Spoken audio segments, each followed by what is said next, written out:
अगर आपको heat transfer कराना है बाय मोड ऑफ कंडक्शन तो आपको एक मीडियम की जरूरत पड़ेगी। तो मैंने क्या किया, उस मीडियम के रूप में क्या लगा दिया, एक रॉड लगा दिया। ये जितने भी क्रॉस सेक्शंस है ना, ये अपने टेम्परेचर को क्या कर लेते हैं, एक डिसेंडिंग ऑर्डर में अलाइन कर लेते हैं, हायर टेम्परेचर से लोअर टेम्परेचर की तरफ। अगर इसका टेम्परेचर क्या मान लेता हूं मैं, इस क्रॉस सेक्शन का टी मान लेता हूं, तो इसका टेम्परेचर कुछ कम ही होगा क्योंकि टेम्परेचर डिक्रीज करता है। कितने से कम होगा सर, डीएक्स लेंथ में कितना टेम्परेचर घटेगा, कुछ डीटी घटेगा। बेटा इधर हायर टेम्परेचर है, इधर लोअर टेम्परेचर है, तो दोनों के लिए जो हायर और लोअर टेम्परेचर है वो तो सेम है, तो दोनों के लिए जो टेम्परेचर डिफरेंस होगा वो भी क्या होगा बेटा अपने पास सेम है। हेलो मेरे प्यारे बच्चों, मेरा नाम है पवन और आज मैं आप सभी का स्वागत करता हूं इस रफ्तार सीरीज के एक और धमाकेदार लेक्चर में, जो कि है अपने पास थर्मल प्रॉपर्टीज का लेक्चर नंबर 3। तो इसका मतलब हम लोगों ने 2 लेक्चर कर लिए हैं इसमें, जिसमें हम लोगों ने पहले लेक्चर में टेम्परेचर के बारे में देखा था, थर्मल एक्सपेंशन देखा था, फिर देखा था थर्मल स्ट्रेस। सेकेंड लेक्चर में हम लोगों ने कैलोरीमेट्री, जो कि एक बहुत इंपॉर्टेंट टॉपिक है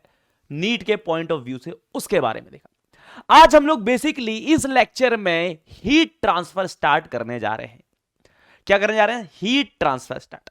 बेटा हीट ट्रांसफर, आपको पता है कि जो हीट है वो हमेशा हायर टेम्परेचर से लोअर टेम्परेचर की तरफ क्या करती है, फ्लो करती है। हीट का जो फ्लो हमेशा कैसा होता है, हायर टेम्परेचर से लोअर टेम्परेचर की तरफ। लेकिन हीट ट्रांसफर के डिफरेंट डिफरेंट मोड्स हैं। एक होता है कंडक्शन, एक होता है कन्वेक्शन और तीसरा होता है रेडिएशन। तो आज बेसिकली जो हम लोग उठाने वाले हैं वो है अपने पास क्या, कंडक्शन। क्या उठाने वाले हैं हम लोग, कंडक्शन। तो ऐसा करेंगे, सबसे पहले तो हम लोग डिफरेंस जानेंगे कंडक्शन, कन्वेक्शन और रेडिएशन में है क्या। फिर जो आज का हॉट टॉपिक रहने वाला है अपने पास वो है क्या, कंडक्शन। ठीक है, तो सबसे पहले बात की जाए डिफरेंस की। तो सर डिफरेंस क्या है, अगर मैं डिफरेंस की बात करूं तो यहां पर है अपने पास कंडक्शन, ये भी क्या है, एक हीट ट्रांसफर का मोड। इसमें भी हीट क्या करेगी, हायर टेम्परेचर से लोअर टेम्परेचर जाएगी। कन्वेक्शन में भी हीट क्या करेगी, हायर टेम्परेचर से लोअर टेम्परेचर पे जाएगी। और रेडिएशन में भी यही होगा, होगा सब में से ही, होगा सब में सेम, बस थोड़ा थोड़ा डिफरेंस है। क्या, सबसे पहले कंडक्शन में अगर हीट हायर टेम्परेचर से लोअर टेम्परेचर जाती है, समझो इधर कुछ हायर टेम्परेचर आपने मेंटेन करके रखा है, समझो टीएच, टीएच का मतलब हायर टेम्परेचर, ठीक है ना, कुछ हायर टेम्परेचर इधर, और इधर क्या है, कुछ लोअर टेम्परेचर, इधर क्या है, कुछ लोअर टेम्परेचर। तो अगर आपको हायर टेम्परेचर से लोअर टेम्परेचर में हीट फ्लो करानी है, किस मोड से, कंडक्शन के मोड से, तो आपको एक मीडियम की जरूरत होगी। किसकी जरूरत होगी, मीडियम की जरूरत। तो मान ले मैंने क्या किया, वो मीडियम में के तौर पर मैंने क्या लगा दिया, एक रॉड लगा दी इन दोनों के बीच में। समझ लग रही बात। मैंने क्या बोला कि अगर आपको हीट ट्रांसफर कराना है बाय मोड ऑफ कंडक्शन तो आपको एक मीडियम की जरूरत पड़ेगी। तो मैंने क्या किया, उस मीडियम के रूप में क्या लगा दिया, एक रॉड लगा दिया। कोई भी रॉड हो सकती है, किसी भी मटेरियल की हो सकती है अपने पास, आयरन की, स्टील की, एल्यूमिनियम की, कॉपर की, किसी की भी। ठीक, तो हो क्या रहा है, अपने पास जो हीट है वो हायर टेम्परेचर से किधर जाएगी, अब लोअर टेम्परेचर। समझ आ रही बात, हायर टेम्परेचर से किधर जाएगी सर, लोअर टेम्परेचर। अब ऐसा हो कैसे रहा होगा, कैसे हो रहा होगा, क्यों बेटा, क्योंकि जब आपने मीडियम लगाया, यानी कि क्या लगाई आपने, एक रॉड लगा दी, तो बेसिकली जो मीडियम के जो पार्टिकल्स हैं भाई, इस रॉड में जो भी पार्टिकल्स होंगे वो क्या करेंगे भाई, वाइब्रेट करेंगे। क्यों वाइब्रेट करेंगे, क्योंकि उनको हीट मिल रही है, ठीक है ना। तो होगा क्या, जैसे ही हायर टेम्परेचर से लोअर टेम्परेचर की तरफ हीट जाएगी तो जो सबसे पहला वाला जो पार्टिकल होगा जो कि हायर टेम्परेचर से टच में है वो वाइब्रेट करेगा, फिर दूसरा करेगा, फिर तीसरा करेगा, फिर चौथा करेगा, ऐसे ऐसे करते करते करते करते वो एनर्जी पास ऑन करते रहेंगे। और एनर्जी जब वो पास ऑन करते रहेंगे तो हीट किधर से किधर ट्रेवल करेगी, हायर टेम्परेचर से लोअर टेम्परेचर, हीट यहां से लेकर यहां तक जाती रहेगी। तो बेसिकली हो क्या रहा है, यहां पर जितने भी अपने पास मीडियम पार्टिकल्स हैं उनको जब एनर्जी मिलती है तो वो ऑसिलेट करते हैं, ठीक है ना। इस तरीके से वो ऑसिलेट कर करके एनर्जी एक पार्टिकल से दूसरे पार्टिकल को पास ऑन करते हैं, धीरे धीरे पास करते रहते करते रहते करते रहते। तो इस तरीके से हीट फ्लो हो रहा है हायर टेम्परेचर से लोअर टेम्परेचर, इस तरीके से हीट फ्लो हो रहा है यहां पर, ठीक है ना। समझ लग रही बात। तो ये क्या है अपने पास, कंडक्शन मोड। कन्वेक्शन में भी अपने को मीडियम चाहिए, कन्वेक्शन में भी अपने को क्या चाहिए, मीडियम चाहिए। देखो कैसे, समझो अपने पास एक बीकर है, बीकर के नीचे मैंने एक बर्नर लगा दिया। तो बर्नर की हेल्प से क्या कर रहा हूं मैं, इस बीकर के अंदर जो भी कंटेंट पड़ा हुआ है, समझो हम लोग मान लेते हैं वाटर पड़ा हुआ है, ठीक है, वाटर पड़ा हुआ है, इसको गर्म कर रहा हूं। अब एक्चुअल में पानी गर्म पता है किस हिसाब से होता है, पानी के जो मॉलिक्यूल्स होंगे जो कि सबसे बॉटम में होंगे, ठीक है ना, वो बर्नर से क्या लेंगे, एनर्जी लेंगे, ठीक है ना, क्योंकि आप हीट कर रहे हो। अब अपने को पता है जब आप हीट करते हो तो डेंसिटी क्या करती है, डिक्रीज करती है। मैंने आपको फर्स्ट लेक्चर में बताया था डेंसिटी क्या करती है, डिक्रीज करती है। तो जितने भी नीचे मॉलिक्यूल्स होंगे वाटर के, उनकी डेंसिटी क्या कर जाएगी, डिक्रीज कर जाएगी, और वो किधर चले जाएंगे, उठ के ऊपर चले जाएंगे। और ग्रेविटी की वजह से जो ऊपर वाला पानी होगा जो कि ठंडा होगा अभी, क्योंकि गर्म कौन हुआ, नीचे वाला ना, नीचे वाले मॉलिक्यूल्स के पास एनर्जी आई है, ठीक है ना, गर्म वो हुए, टेम्परेचर उनका बढ़ा है, ठीक है, डेंसिटी उनकी कम हुई है, तो वो ऊपर चले जाते हैं। लेकिन ऊपर वाला पानी तो अभी भी ठंडा है, ऊपर वाले मॉलिक्यूल्स का टेम्परेचर अभी भी चेंज नहीं हुआ, तो ग्रेविटी की वजह से क्या हो जाता है, ऊपर वाला पानी नीचे आ जाता है। तो पानी इसी तरह गर्म होता है कि आप क्या करते हो, जब बर्नर लगाते हो नीचे या कोई भी चीज लगाते हो जिससे पानी आप गर्म कर रहे हो, तो सबसे पहले क्या होता है, नीचे वाला पानी गर्म होता है, ठीक है ना, नीचे वाले पानी गर्म होने की वजह से उनकी डेंसिटी कम होती है मॉलिक्यूल्स की, वो ऊपर आ जाते हैं, और ऊपर वाला पानी ग्रेविटी की वजह से किधर चला जाता है, नीचे। समझ लग रही है बात? तो इस तरीके से पानी गर्म होता है कि अगर आप किसी भी बीकर में जिसमें पानी पड़ा उसको अगर आप गर्म कर रहे हो नीचे से, तो इस तरीके से पानी गर्म होता है, पहले नीचे वाला पानी, फिर वो ऊपर जाता है, ऊपर वाला पानी नीचे, इस तरीके से प्रोसेस चलता रहता है। तो यहां पर भी क्या है, वाटर मॉलिक्यूल्स क्या है, मीडियम है, वाटर मॉलिक्यूल्स क्या है, मीडियम, तो मीडियम चाहिए यहां पर भी। रेडिएशन, बेटा रेडिएशन के लिए कोई भी मीडियम की जरूरत नहीं है। यहां पर रॉड था, मीडियम पार्टिकल्स क्या थे, रॉड के पार्टिकल्स थे, यहां पे वाटर था। यहां पर क्या है, रेडिएशन में क्या चाहिए, रेडिएशन में बेटा कोई भी मीडियम हमको नहीं चाहिए, नो मीडियम रिक्वायर्ड। यानी कि जो रेडिएशन होती है, रेडिएशन भी क्या है, एक मोड है किसका, हीट ट्रांसफर का, हायर टेंपरेचर से लोअर टेंपरेचर। तो अगर आपको हीट ट्रांसफर करना है हायर टेंपरेचर से लोअर टेंपरेचर की तरफ, तो आपको किसी भी मीडियम की रिक्वायरमेंट नहीं है, अगर आपको रेडिएशन के मोड से करना है। क्यों? क्योंकि जब रेडिएशन हो रही होती तो बेसिकली इलेक्ट्रोमैग्नेटिक वेव्स की फॉर्म में हो रही होती है, ठीक है ना। और हमको पता है कि जो सन से जो हमारे पास रेज आ रही हैं वो भी ईएम वेव्स हैं, इलेक्ट्रोमैग्नेटिक वेव्स हैं। बीच में तो वैक्यूम पड़ा, क्या वैक्यूम में कोई मीडियम था, नहीं था, तब भी हम तक पहुंच रही हैं वो। हमको सन की गर्मी महसूस होती है ना, फील कर पाते हो ना। क्यों फील कर पाते हो, कि जो सन से जो इलेक्ट्रोमैग्नेटिक वेव्स हैं, ईएम वेव्स हैं, जो रेडिएशंस हैं, वो अपने तक पहुंच रही हैं, आप गर्मी महसूस कर पाते हो, यानी कि सन से हीट यहां तक आ रही है। समझ लग रही है बात आपको? तो बीच में तो वैक्यूम भी है, इसका मतलब कोई भी मीडियम की रिक्वायरमेंट नहीं होती। यानी कि अगर मेरे को क्या करना है, हीट ट्रांसफर करना है हायर टेंपरेचर से लोअर टेंपरेचर, ठीक है ना, हीट ट्रांसफर करना है higher temperature to lower temperature, तो आपको कोई मीडियम लगाने की जरूरत नहीं है। आप क्या करो, बस इनको आमने सामने रख दो, अपने आप हायर टेंपरेचर से lower temperature through EM waves अपने पास हीट ट्रांसफर होना शुरू हो जाएगी, ईएम वेव्स, ठीक है ना। इतनी चीज क्लियर है कि नहीं? थ्रू ईएम वेव्स अपने आप हीट ट्रांसफर होना शुरू हो जाएगी। कोई दिक्कत इसके अंदर?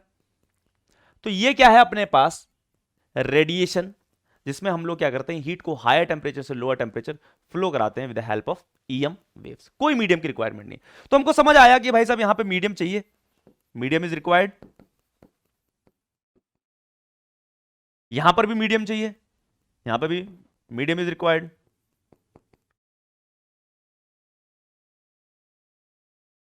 और यहां पर कोई भी मीडियम नहीं चाहिए, तो नो मीडियम इज रिक्वायर्ड, ठीक है। अब इसमें खास बात क्या है, कंडक्शन में बेसिकली क्या होता है, पार्टिकल्स क्या करते हैं, ऑसिलेट करते हैं। यानी कि जो मॉलिक्यूल्स हैं अपने पास, मीडियम के जो मॉलिक्यूल्स हैं, या बोलो मीडियम के जो पार्टिकल्स हैं, वो क्या करते हैं, ऑसिलेट करते हैं उनको एनर्जी मिलने पर, और फिर एक पार्टिकल से दूसरे पार्टिकल एनर्जी को पास ऑन करते हैं। तो बेसिकली इसमें होता क्या है कि मीडियम पार्टिकल्स क्या करते हैं, मीडियम पार्टिकल्स ऑसिलेट बोल लो या बोल लो वाइब्रेट, मीडियम पार्टिकल्स वाइब्रेट, ठीक है ना, मीडियम पार्टिकल्स क्या करते हैं, वाइब्रेट करते हैं। बट नेट डिस्प्लेसमेंट, जो नेट डिस्प्लेसमेंट होती है of medium particles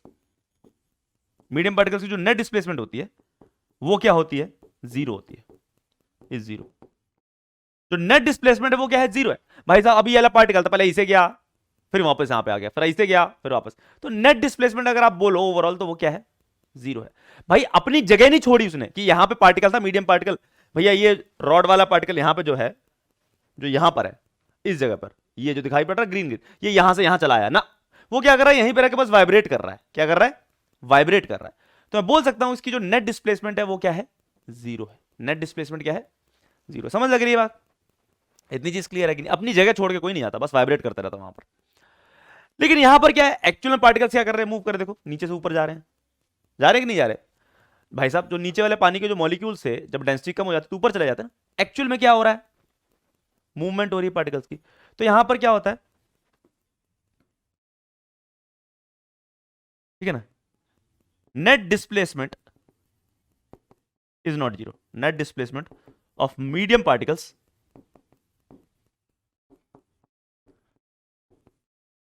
is not 0। Net displacement 0 नहीं होती। और इसमें तो मीडियम पार्टिकल्स ही नहीं होते, इसमें क्या होती है, ईएम वेव्स, ठीक है ना। तो इसमें क्या होती है, जो भी हमारे पास रेडिएशंस होती हैं वो किसकी हेल्प से होती हैं, radiations happens in the form of EM waves, ठीक है ना, ठीक है। No medium particles are there.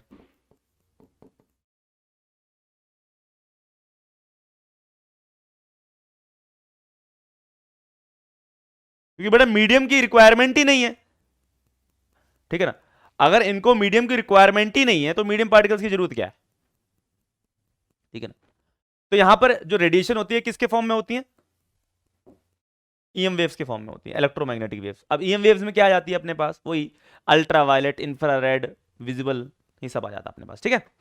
तो इतनी चीज उम्मीद है आपको क्लियर है कि कंडक्शन, कन्वेक्शन और रेडिएशन जो तीन अपने पास हीट ट्रांसफर के मोड हैं, उनका आपको बेसिक तो डिफरेंस समझ आ गया, ठीक है। अब देखो अपने सिलेबस में क्या है, अपने सिलेबस में है कंडक्शन, अपने सिलेबस में है रेडिएशन। आपके सिलेबस में क्या नहीं है, कन्वेक्शन आपके सिलेबस में नहीं, लेकिन आपको डिफरेंस तो पता होना चाहिए, ठीक है ना। हमने आज पढ़ना है कंडक्शन, नेक्स्ट क्लास में पढ़ना है रेडिएशन। अपने सिलेबस में जो चीज नहीं है वो क्या है अपने पास, कन्वेक्शन। अपने सिलेबस में कन्वेक्शन नहीं। तो सबसे पहले स्टार्ट करते हैं हम लोग किसकी बात, कंडक्शन की बात। किससे स्टार्ट करते हैं, कंडक्शन से स्टार्ट करते हैं। तो भाई साहब जैसे मैंने आपको बताया, कंडक्शन में क्या चाहिए होगा, मीडियम चाहिए होगा, ठीक है ना, जिसमें मीडियम के पार्टिकल्स क्या करते हैं, वाइब्रेट करते हैं, ठीक है ना, लेकिन अपनी जगह छोड़कर नहीं जाते। और वो क्या करते हैं, जब उनको एनर्जी मिलती है तो वो वाइब्रेट करते हैं और एनर्जी पास ऑन करते रहते हैं। इस तरीके से हीट का फ्लो होता है हायर टेम्परेचर से लोअर टेम्परेचर की तरफ, ठीक है। अब देखो इसमें भी हमारे पास एक कंडीशन होती है, कुछ स्टेट्स होती हैं, एक स्टेडी स्टेट होती है, एक अनस्टेडी स्टेट। पहले समझते हैं हम लोग। समझो अपने पास क्या है कि हम लोग हीट ट्रांसफर करा रहे हैं कंडक्शन के मोड से, कंडक्शन के मोड से, ठीक है। और ये समझो हायर टेम्परेचर है। हायर टेम्परेचर कितना ले लूं बताओ, मैं 100 डिग्री सेल्सियस ले लूं, 100 डिग्री सेल्सियस। मैंने ये जो हायर टेम्परेचर को मेंटेन करके रखा है, मतलब चाहे जो मर्जी हो जाए, इसका टेम्परेचर 100 से ना ज्यादा होगा ना कम होगा, मेंटेन है। वैसे यहां पर भी जो लोअर टेम्परेचर है ये भी मैंने मेंटेन करके रखा हो, किसी भी तरह कर रखा हो मैंने, लेकिन कर रखा है, ठीक है ना। तो जो लोअर टेम्परेचर है, जो लोअर टेम्परेचर है वो मैं कितना लूं, लोअर टेम्परेचर ले लेता हूं मैं, कितना मान लेते हैं 20 डिग्री सेल्सियस, ठीक है। लोअर टेम्परेचर मैंने क्या मान लिया, 20 डिग्री सेल्सियस। इतनी चीज क्लियर है कि नहीं। अब मेरे पास एक रॉड है, एक रॉड है जिसका टेम्परेचर कितना है, 10 डिग्री सेल्सियस, ठीक है ना। एक रॉड थी 10 डिग्री सेल्सियस के टेम्परेचर। कायदे समझना हो क्या रहा, बहुत ज्यादा इंपॉर्टेंट, बहुत ज्यादा मस्त चीज बताने जा रहा हूं। अब आप क्या करते हो, आपको हीट ट्रांसफर करवाना है हायर टेम्परेचर से लोअर टेम्परेचर, किसके मोड से, कंडक्शन के मोड से। तो आप क्या करोगे, रॉड बीच में ठोक दोगे इनके। तो मैंने एक रॉड लगा दी। अब जैसे ही आपने t बराबर 0 पर ये रॉड लगाई, समय 0 पर, तो जैसे ही आपने लगाई होगी ना, क्योंकि रॉड तो किस पे थी, 10 डिग्री सेल्सियस पे थी, तो रॉड के अंदर जितने भी अपने पास मॉलिक्यूल्स होंगे सब 10 डिग्री सेल्सियस टेम्परेचर के अकॉर्डिंग होंगे, या 10 डिग्री सेल्सियस टेम्परेचर के अकॉर्डिंग वाइब्रेट कर रहे होंगे, ठीक है ना। मैंने आपको बताया था ना कि भाई टेम्परेचर की वो डेफिनेशन की, टेम्परेचर क्या होता है, डिग्री ऑफ हॉटनेस और कोल्डनेस ऑफ बॉडी, वो बच्चों वाली डेफिनेशन थी। अब आप टेम्परेचर को किससे कनेक्ट करोगे, एनर्जी, किसकी एनर्जी से, मॉलिक्यूल्स की एनर्जी से। आप बेटा किसी भी बॉडी के टेम्परेचर को एनर्जी ऑफ द मॉलिक्यूल से कनेक्ट करो। भूल जाओ कि डिग्री ऑफ हॉटनेस और degree of coldness of body को क्या कहते हैं हम लोग टेम्परेचर के, तो बच्चों वाली डेफिनेशन है, रहने दो से, ठीक है ना। तो अब आप किससे कनेक्ट करोगे, भाई साहब किसी भी बॉडी का अगर टेम्परेचर ज्यादा है तो इसका मतलब उसके अंदर जो मॉलिक्यूल्स होंगे उनके पास ज्यादा एनर्जी होगी, बहुत ज्यादा वाइब्रेट कर रहे हो, ठीक है। अब मैंने क्या बोला कि अगर ये अपने पास रॉड है, ठीक है ना, रॉड का टेम्परेचर 10 डिग्री सेल्सियस है, बहुत ज्यादा टेम्परेचर तो है नहीं, ठीक है।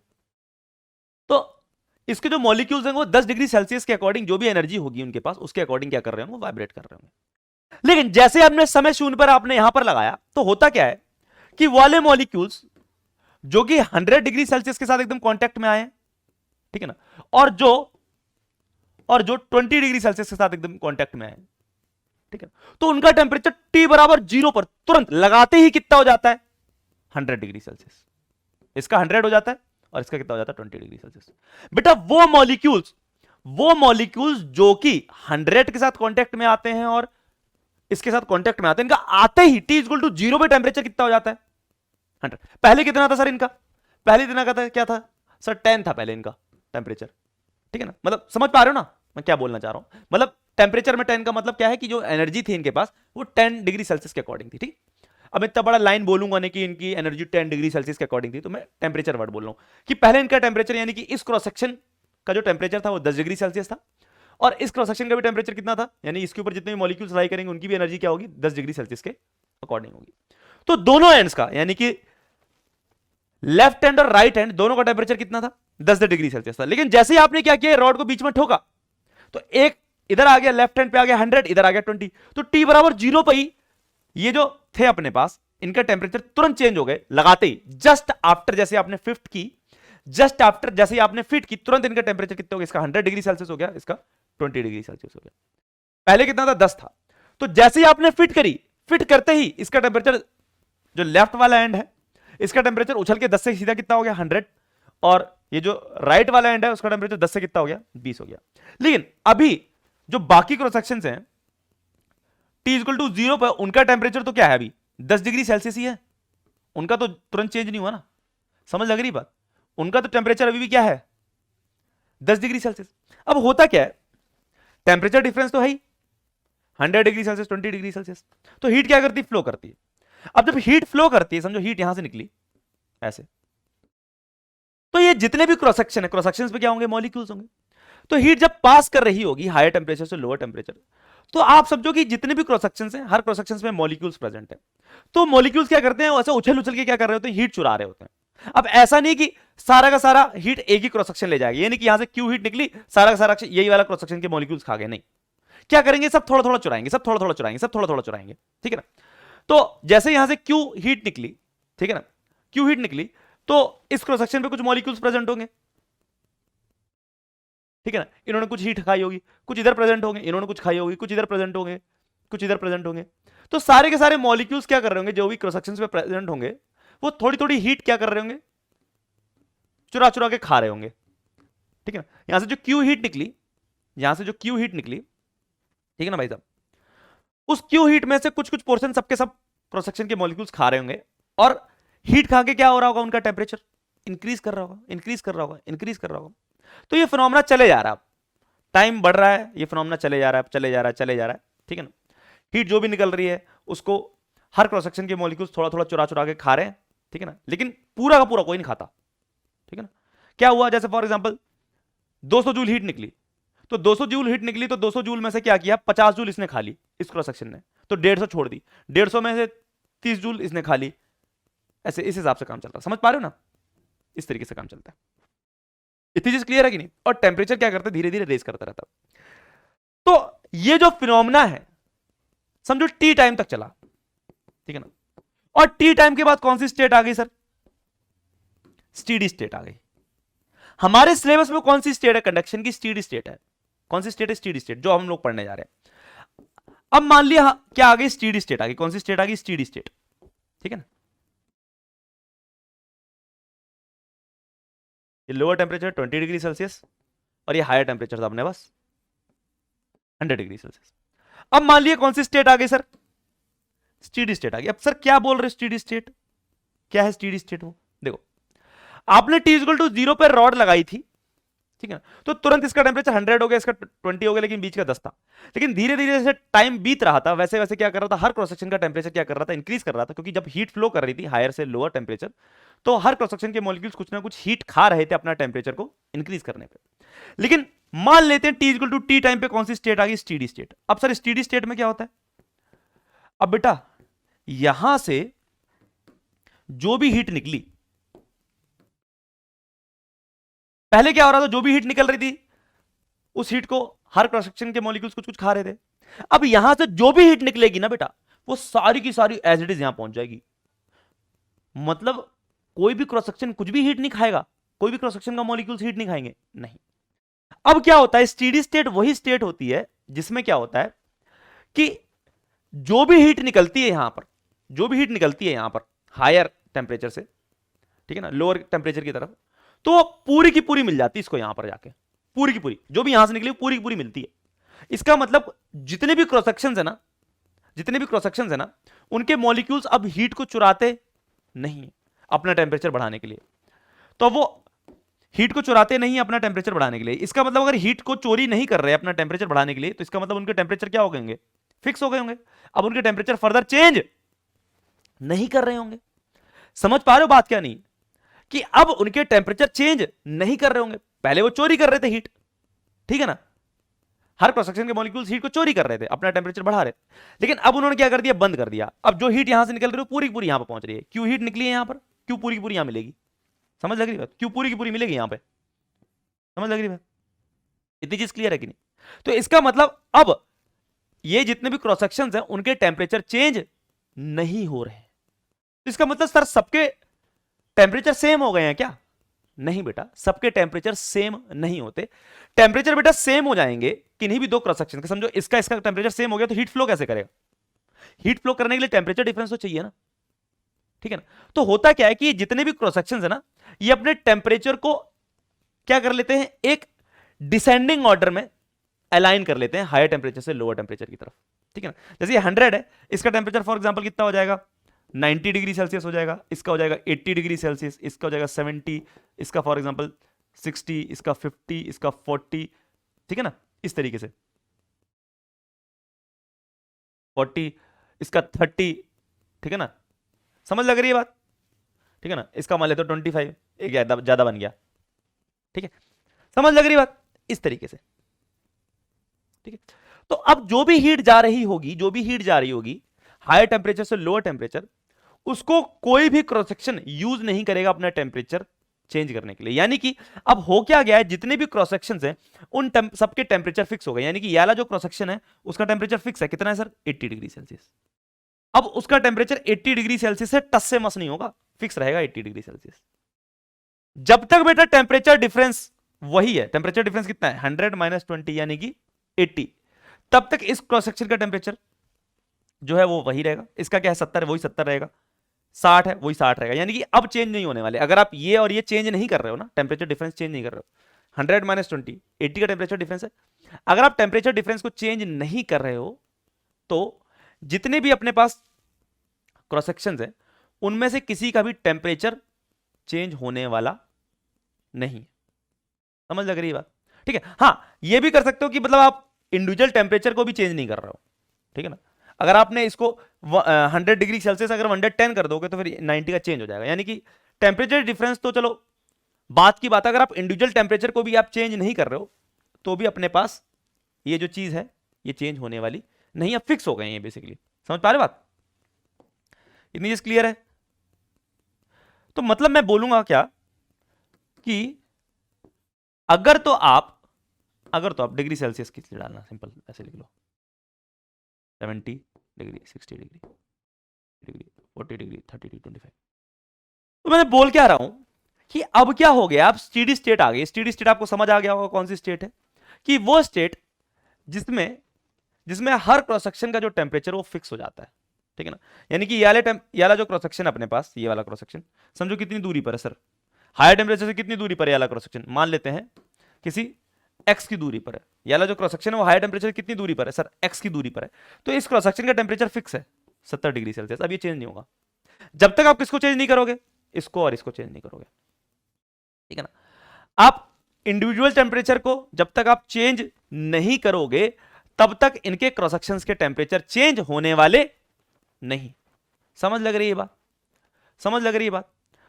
तो अगर आप इनका टेम्परेचर डिफरेंस चेंज करते हो तो भी ये टेम्परेचर चेंज हो जाएंगे, ठीक है ना। अगर आप इंडिविजुअल टेम्परेचर को चेंज करो तो भी ये चेंज हो जाएंगे। समझ लग रही है। तो अगर आपकी सिचुएशन एज इट इज रखती है, यानी कि इसको आप 100 डिग्री सेल्सियस पे ही रखते हो हमेशा मेंटेन करके, इसको आप 20 डिग्री सेल्सियस पे ही मेंटेन करके रखते हो, तो बेटा ये जो बीच के क्रॉस सेक्शन उन सबके टेम्परेचर उतने ही मेंटेन रहेंगे, कभी भी चेंज होने वाले नहीं है। एक बार स्टेडी स्टेट आ गई है तो, एक बार स्टेडी स्टेट आ गई है तो उसके बाद कभी भी चेंज नहीं होने वाले। हाँ, इसको अगर आप 100 से 110 कर दोगे तो फिर अपने आप चेंज हो जाएंगे सारे के सारे, उस हिसाब से अलाइन कर लेंगे अपने आप को, फिर ये 110 हो जाएगा, ये 100 हो जाएगा, 90, 80, 70 इस हिसाब से हो जाएगा। समझ पा रहे हो ना? अब तो मुझे पता है आप पहुंच पा रहे होगे जहां पे मैं ले जाना चाहता हूं, ठीक है ना? तो भाई साहब स्टेडी स्टेट कौन सी स्टेट होती है? स्टेडी स्टेट वाली स्टेट होती है, लिख लो साइड में, स्टेडी स्टेट कौन सी स्टेट होती है? स्टेडी स्टेट वाली स्टेट होती है जहां पे temperature of every cross section, ठीक है ना, या पॉइंट बोल लो, कई लोग बोलते हैं कि भाई पॉइंट का, मैं क्रॉस सेक्शन वर्ड ज्यादा बेटर समझता हूं, कि temperature of every cross section,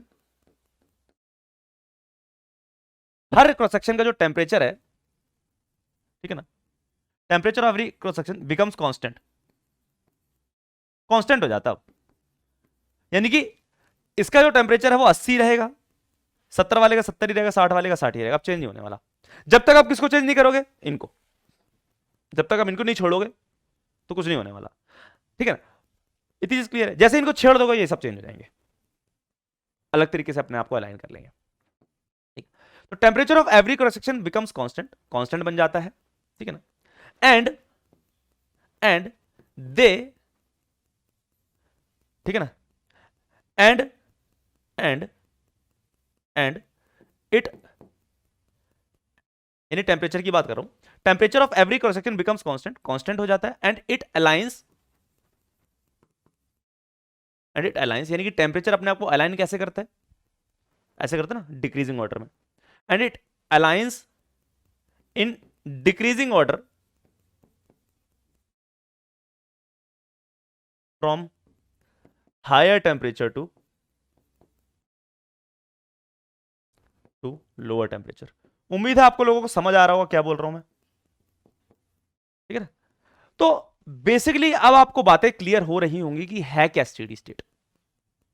बेटा एक बार स्टेडी स्टेट आ जाती है ना, तो उसके बाद जितने भी क्रॉस सेक्शंस हैं उनका टेम्परेचर चेंज नहीं होता, ठीक है ना, उनका टेम्परेचर चेंज नहीं होता। तो इसका मतलब ये नहीं कि बेटा हर क्रॉस सेक्शन का टेम्परेचर क्या होगा? सेम होगा ना, हर क्रॉस सेक्शन का टेम्परेचर अलग अलग होगा, क्योंकि सेम हो गया तो हीट फ्लो नहीं करेगी, ठीक है ना? और कैसे होता है? Higher temperature to lower temperature decreasing order में होता है, इस तरीके से। इतनी चीज क्लियर है?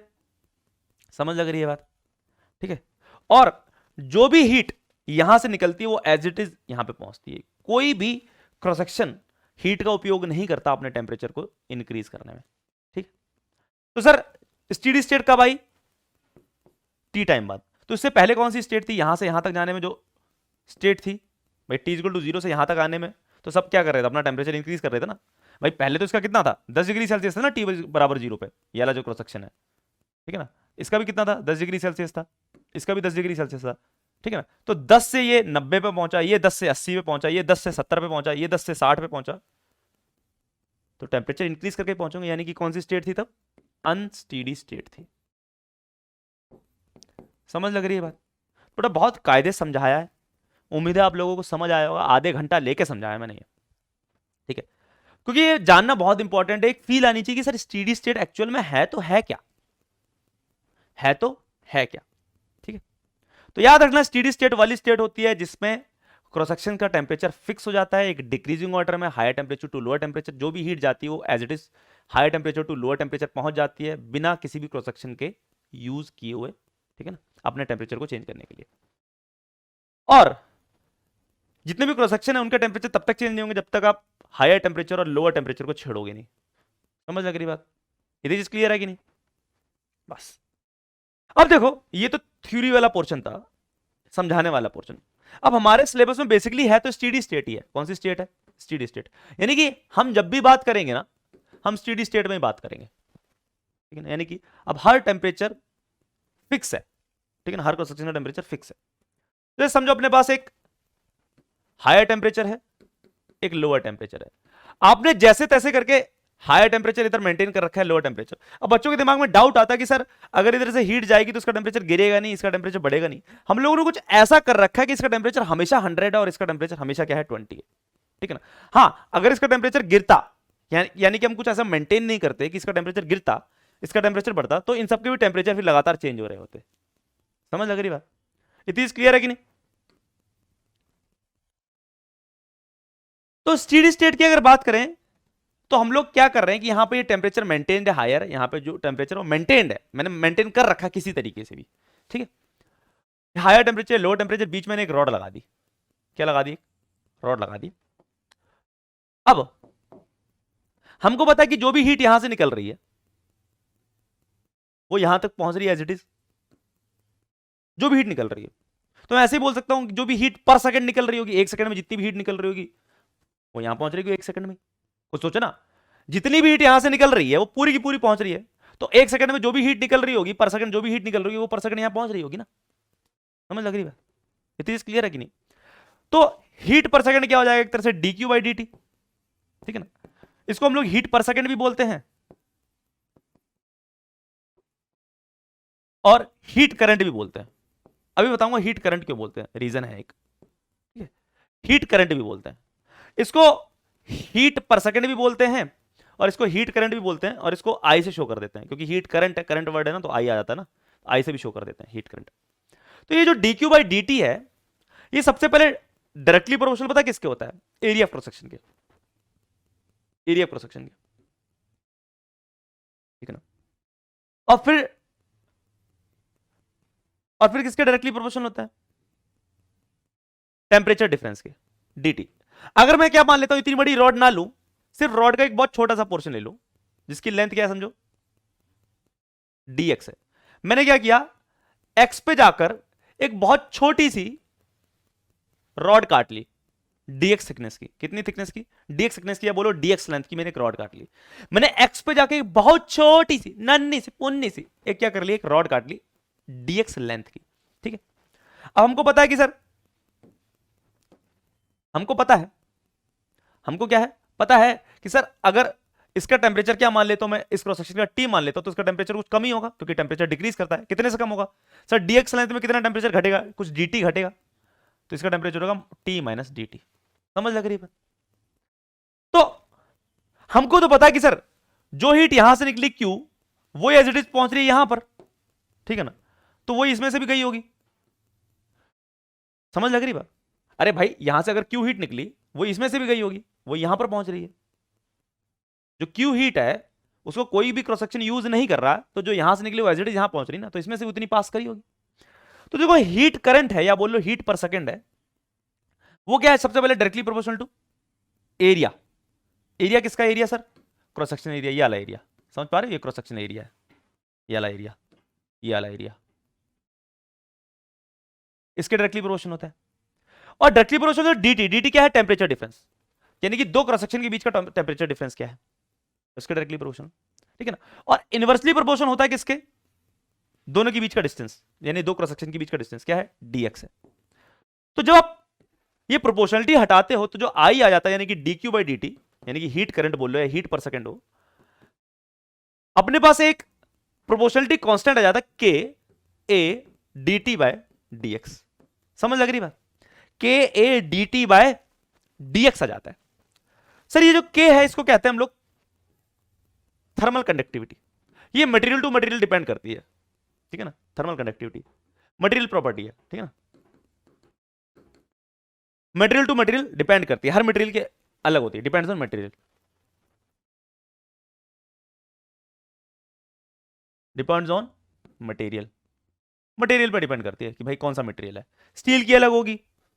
बेसिकली थर्मल कंडक्टिविटी हमको यह बताती है कि कोई भी मटेरियल कितनी जल्दी कंडक्ट कर सकता है, ठीक है ना।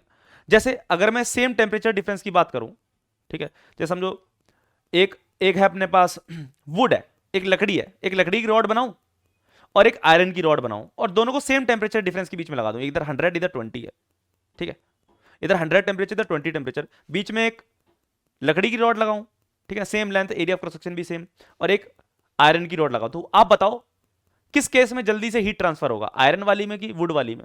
सर आयरन वाली में। क्यों? कि उसकी थर्मल कंडक्टिविटी क्या है, ज्यादा है। आप फील कर पा रहे हो ना? यानी कि वही चीज हो गई कि भाई साहब जो मटेरियल जल्दी कंडक्ट कर पा रहा होगा हीट को हायर टेम्परेचर से लोअर टेम्परेचर, उसकी थर्मल कंडक्टिविटी क्या है, ज्यादा है। फील आ रही है ना आपको? बस फील ही आनी चाहिए बेटा। जब फील आती है ना ऐसे, क्योंकि ये मैं सच बताऊं ये चैप्टर कोई इंटरेस्टिंग चैप्टर्स नहीं है। इंटरेस्टिंग क्या था अपने पास, सेंटर ऑफ मास, रोटेशन, ये सब इंटरेस्टिंग थे। ये इंटरेस्टिंग नहीं होते हैं यार इतने खास, ठीक है ना। इनको बस ऐसा होता है ये स्कोरिंग होते हैं। बेटा हमेशा याद रखना, हमेशा अपने पास कुछ चीजें होंगी, कुछ चैप्टर्स होंगे जो इंटरेस्टिंग होंगे और स्कोरिंग भी होंगे, कुछ चैप्टर ऐसे होंगे जो सिर्फ स्कोरिंग होंगे, इंटरेस्टिंग उतने ज्यादा नहीं होंगे, और कुछ चैप्टर ऐसे होंगे कि जो सिर्फ इंटरेस्टिंग होंगे, बोल दिया मैंने। कुछ चैप्टर ऐसे होंगे जो कि इंटरेस्टिंग स्कोरिंग दोनों होंगे, ठीक है। कुछ चैप्टर ऐसे होंगे जो इंटरेस्टिंग इतने नहीं होंगे लेकिन स्कोरिंग होंगे, लेकिन कुछ चैप्टर ऐसे होंगे जो इंटरेस्टिंग होंगे लेकिन उतने स्कोरिंग नहीं होंगे। हमेशा आपको हर सब्जेक्ट में ऐसा कुछ ना कुछ जरूर मिलेगा, ठीक है। तो ये जो चैप्टर है ना, ये स्कोरिंग ज्यादा है लेकिन इंटरेस्टिंग उतना खास नहीं आता। मतलब मुझे ऐसा लगता है कि बच्चों को इतना इंटरेस्ट नहीं आता, ठीक है ना। मुझे तो मजा आता भाई पढ़ा के, लेकिन जो बच्चों को खास नहीं लगता, क्या सर क्या कर रहे हो इतना कुछ, ठीक है ना। उनको इंटरेस्ट आता है वो वर्क एनर्जी वाले चैप्टर में, सेंटर ऑफ मास में मजा आता है, रोटेशन में चीजें मजा आता है। हाँ वो बात अलग है, सवाल होते बात अलग है, लेकिन मजा पूरा आता है। यहां पर सवाल हो जाते बच्चों से लेकिन मजा उतना खास नहीं आ पा रहा होता, ठीक है। लेकिन कोई नहीं, फील करो, अपने आपको आएगा। आप खुद सोचो, मैं यहां पर फील कराऊं थर्मल कनेक्टिविटी। तो जैसे फॉर एग्जांपल कहीं बहुत तेज धूप पड़ रही है, ठीक है, बहुत तेज धूप पड़ रही है, ठीक है। एक पार्क है, पार्क में दो बेंच हैं अपने पास, सेम शेप एंड साइज की, एक लकड़ी की बनी हुई, एक लोहे की बनी हुई है, ठीक है। बहुत तेज धूप पड़ रही है, ठीक है। तो आप पार्क में जाके किस वाली बेंच के ऊपर बैठना प्रेफर करोगे, लकड़ी वाली के ऊपर, लोहे वाले के ऊपर? ऑब्वियसली लकड़ी के ऊपर, ठीक है। क्यों सर, क्यों प्रेफर करेंगे? बच्चों के दिमाग में आता है कि सर जो लोहे वाली है उसका टेम्परेचर ज्यादा होगा, लकड़ी वाली का टेम्परेचर कम होगा। नहीं बेटा, दोनों का टेम्परेचर क्या होगा, सेम होगा। दोनों का टेम्परेचर क्या होगा, सेम होगा। अभी मैं यहां पर हूं, जैसे फॉर एग्जांपल अगर मेरे पास ये चीज है, अगर ये रूम टेम्परेचर पे है, तो बेटा जितनी भी चीजें होंगी ना मोस्टली उन सबका टेम्परेचर क्या होगा, रूम टेम्परेचर जितना ही होगा। समझ लग रही बात? सबका टेम्परेचर क्या होगा, रूम टेम्परेचर जितना ही होगा। जैसे ये पेन है, इसका जो टेम्परेचर है, और ये अपने पास दीवार है, या ये अपने मेरे पास क्लोजेट है, इन सबके टेम्परेचर आसपास रूम टेम्परेचर पे होगा, कोई खास ज्यादा डिफरेंस नहीं होगा, ठीक है ना, जब तक मैं एक्सटर्नल सोर्स से टेम्परेचर को चेंज ना करूं। समझ लग रही बात? तो वैसे ही अगर अपने पास क्या है, बहुत जगह धूप पड़ रही है, बहुत तेज घाम है, बहुत तेज धूप पड़ रही है, एक पार्क में वहां पे दो बेंच डाल दूं, एक स्टील की बेंच डाल दूं, या बोल दो आयरन की बेंच डाल दूं, एक आयरन की बेंच डाल दूं, और एक किसकी बेंच डाल दूं, वुड की बेंच डाल दूं, लकड़ी की। और आपसे बोला जाए आप किस पे जाके बैठोगे, तो आप ऑब्वियसली लकड़ी पे बैठोगे जाके। ऐसा नहीं है कि आप इसलिए बैठोगे कि सर आयरन का टेम्परेचर ज्यादा है लकड़ी से, नहीं, दोनों का टेम्परेचर सेम है। लेकिन होता क्या है कि जो लकड़ी है वो हीट को धीरे धीरे कंडक्ट करती है, जल्दी कंडक्ट नहीं कर पाती, लेकिन जो आयरन है वो बहुत फट से कंडक्ट करती है। तो बेटा होगा क्या कि अगर आप आयरन पे बैठते, तो आप जब बैठते तो आपके जो पीछे जो छाला पड़ता गर्म होने की वजह से, समझो 1 मिनट में पड़ जाता, लेकिन उतने ही साइज का सेम छाला आपके वुड पे भी पड़ेगा, लेकिन क्या पता वो 1 घंटे में पड़े। इसका मतलब क्या हुआ कि जो आयरन वाली बेंच थी उसने 1 मिनट के अंदर उतनी हीट कंडक्ट कर दी जितनी वुड वाली को 1 घंटा लग गया उतना बड़ा छाला बनाने में। समझ लग रही बात?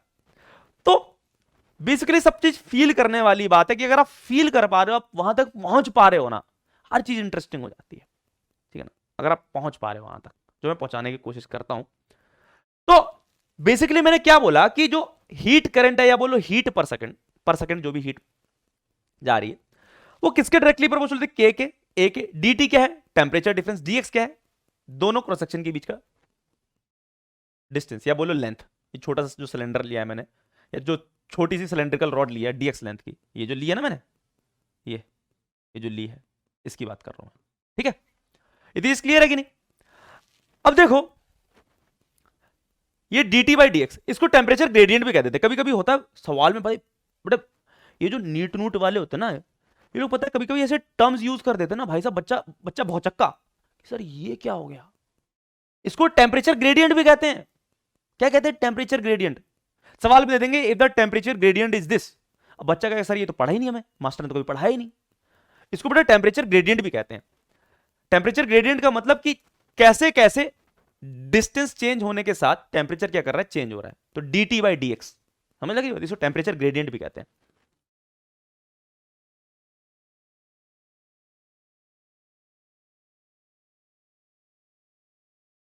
Temperature gradient. बेटा मेरे को जरूर बताना कमेंट्स में अगर आपको ये सब चीजें फील हो पा रही हैं जो मैं कराना चाहता हूं, वरना तो मैं भी यार आके फॉर्मूला लिख के समझा के 2 क्वेश्चन करा के निकल लूंगा, मुझे क्या बताना इतना। समझ लग रही बात? ठीक है, तो I बराबर के A d T by D x, D T by D x क्या है अपने पास? टेम्परेचर ग्रेडियंट है। अब एक चीज बताओ, जब आप यहां से यहां जा रहे हो, यहां से यहां, तो आपका टेम्परेचर घट रहा है कि बढ़ रहा है? सर घट रहा है, तो dt आपका पॉजिटिव होगा कि नेगेटिव होगा? सर नेगेटिव होगा, नेगेटिव होगा ना भाई साहब। dt क्या होगा? dt क्या होता है? Final temperature minus initial temperature. Final temperature इस क्रॉस सेक्शन का कम है, इस क्रॉस सेक्शन का ज्यादा है, ठीक है ना? तो जब चेंज करोगे टेम्परेचर में तो नेगेटिव आएगा ना, तो इसलिए बाहर क्या लगा होता है? एक माइनस साइन, ठीक है ना? क्या लगा होता है? एक बाहर माइनस साइन लगा होता है। इतनी चीज क्लियर है कि नहीं? बाहर क्या लगा होता है? एक माइनस साइन भी लगा होता है। तो फॉर्मूला ये होता है D Q by D t minus K A d t by d x. समझ लग रही है बात? इतनी चीज क्लियर है कि नहीं? समझ आया? तो देखो, अब देखो बात करते हैं ढंग से। अब देखो आपने बहुत छोटा सा सिलेंडर लिया था, ठीक है, जिसकी लेंथ क्या थी? एक तरह से dx थी, तो टेम्परेचर डिफरेंस कितना था? dt था। तो ये फॉर्मूला आ गया। लेकिन अगर आप पूरी की पूरी रॉड ले लो, ये सिलेंड्रिकल रॉड है एक तरह से, पूरी पूरी रॉड लोगे तो पूरी रॉड की लेंथ कितनी है सर? पूरी रॉड की लेंथ कितनी है सर? पूरी रॉड की लेंथ है अपने पास l है, ठीक है ना? तो अपने पास जो हीट करंट होता, ठीक है ना, हीट करंट यानी कि I, वो क्या होता? dq बाई dt होता। अब सर जो क्रॉस सेक्शन एरिया इस छोटे से सिलेंडर का ए का था, वही तो पूरी रॉड का भी है, इसका भी तो क्या ही है? ए ही है। क्रॉस सेक्शन एरिया तो चेंज नहीं कर रहा। तो सर थर्मल कंडक्टिविटी तो मटेरियल पे डिपेंड करती है। ये जो छोटा सिलेंडर जिस मटेरियल का था, वो पूरी रॉड भी उसी मटेरियल की है।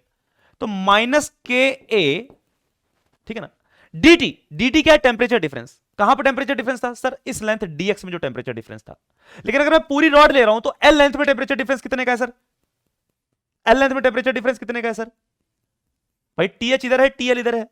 टेम्परेचर डिफरेंस का मतलब क्या होता है भाई? जैसे यहां पे dt है, dt क्या था? बहुत छोटी सी लेंथ, dx में टेम्परेचर डिफरेंस dt का था, तो l लेंथ में कितना हो जाएगा? बड़ा टेम्परेचर डिफरेंस हो जाएगा। कितने का? डेल्टा टी का।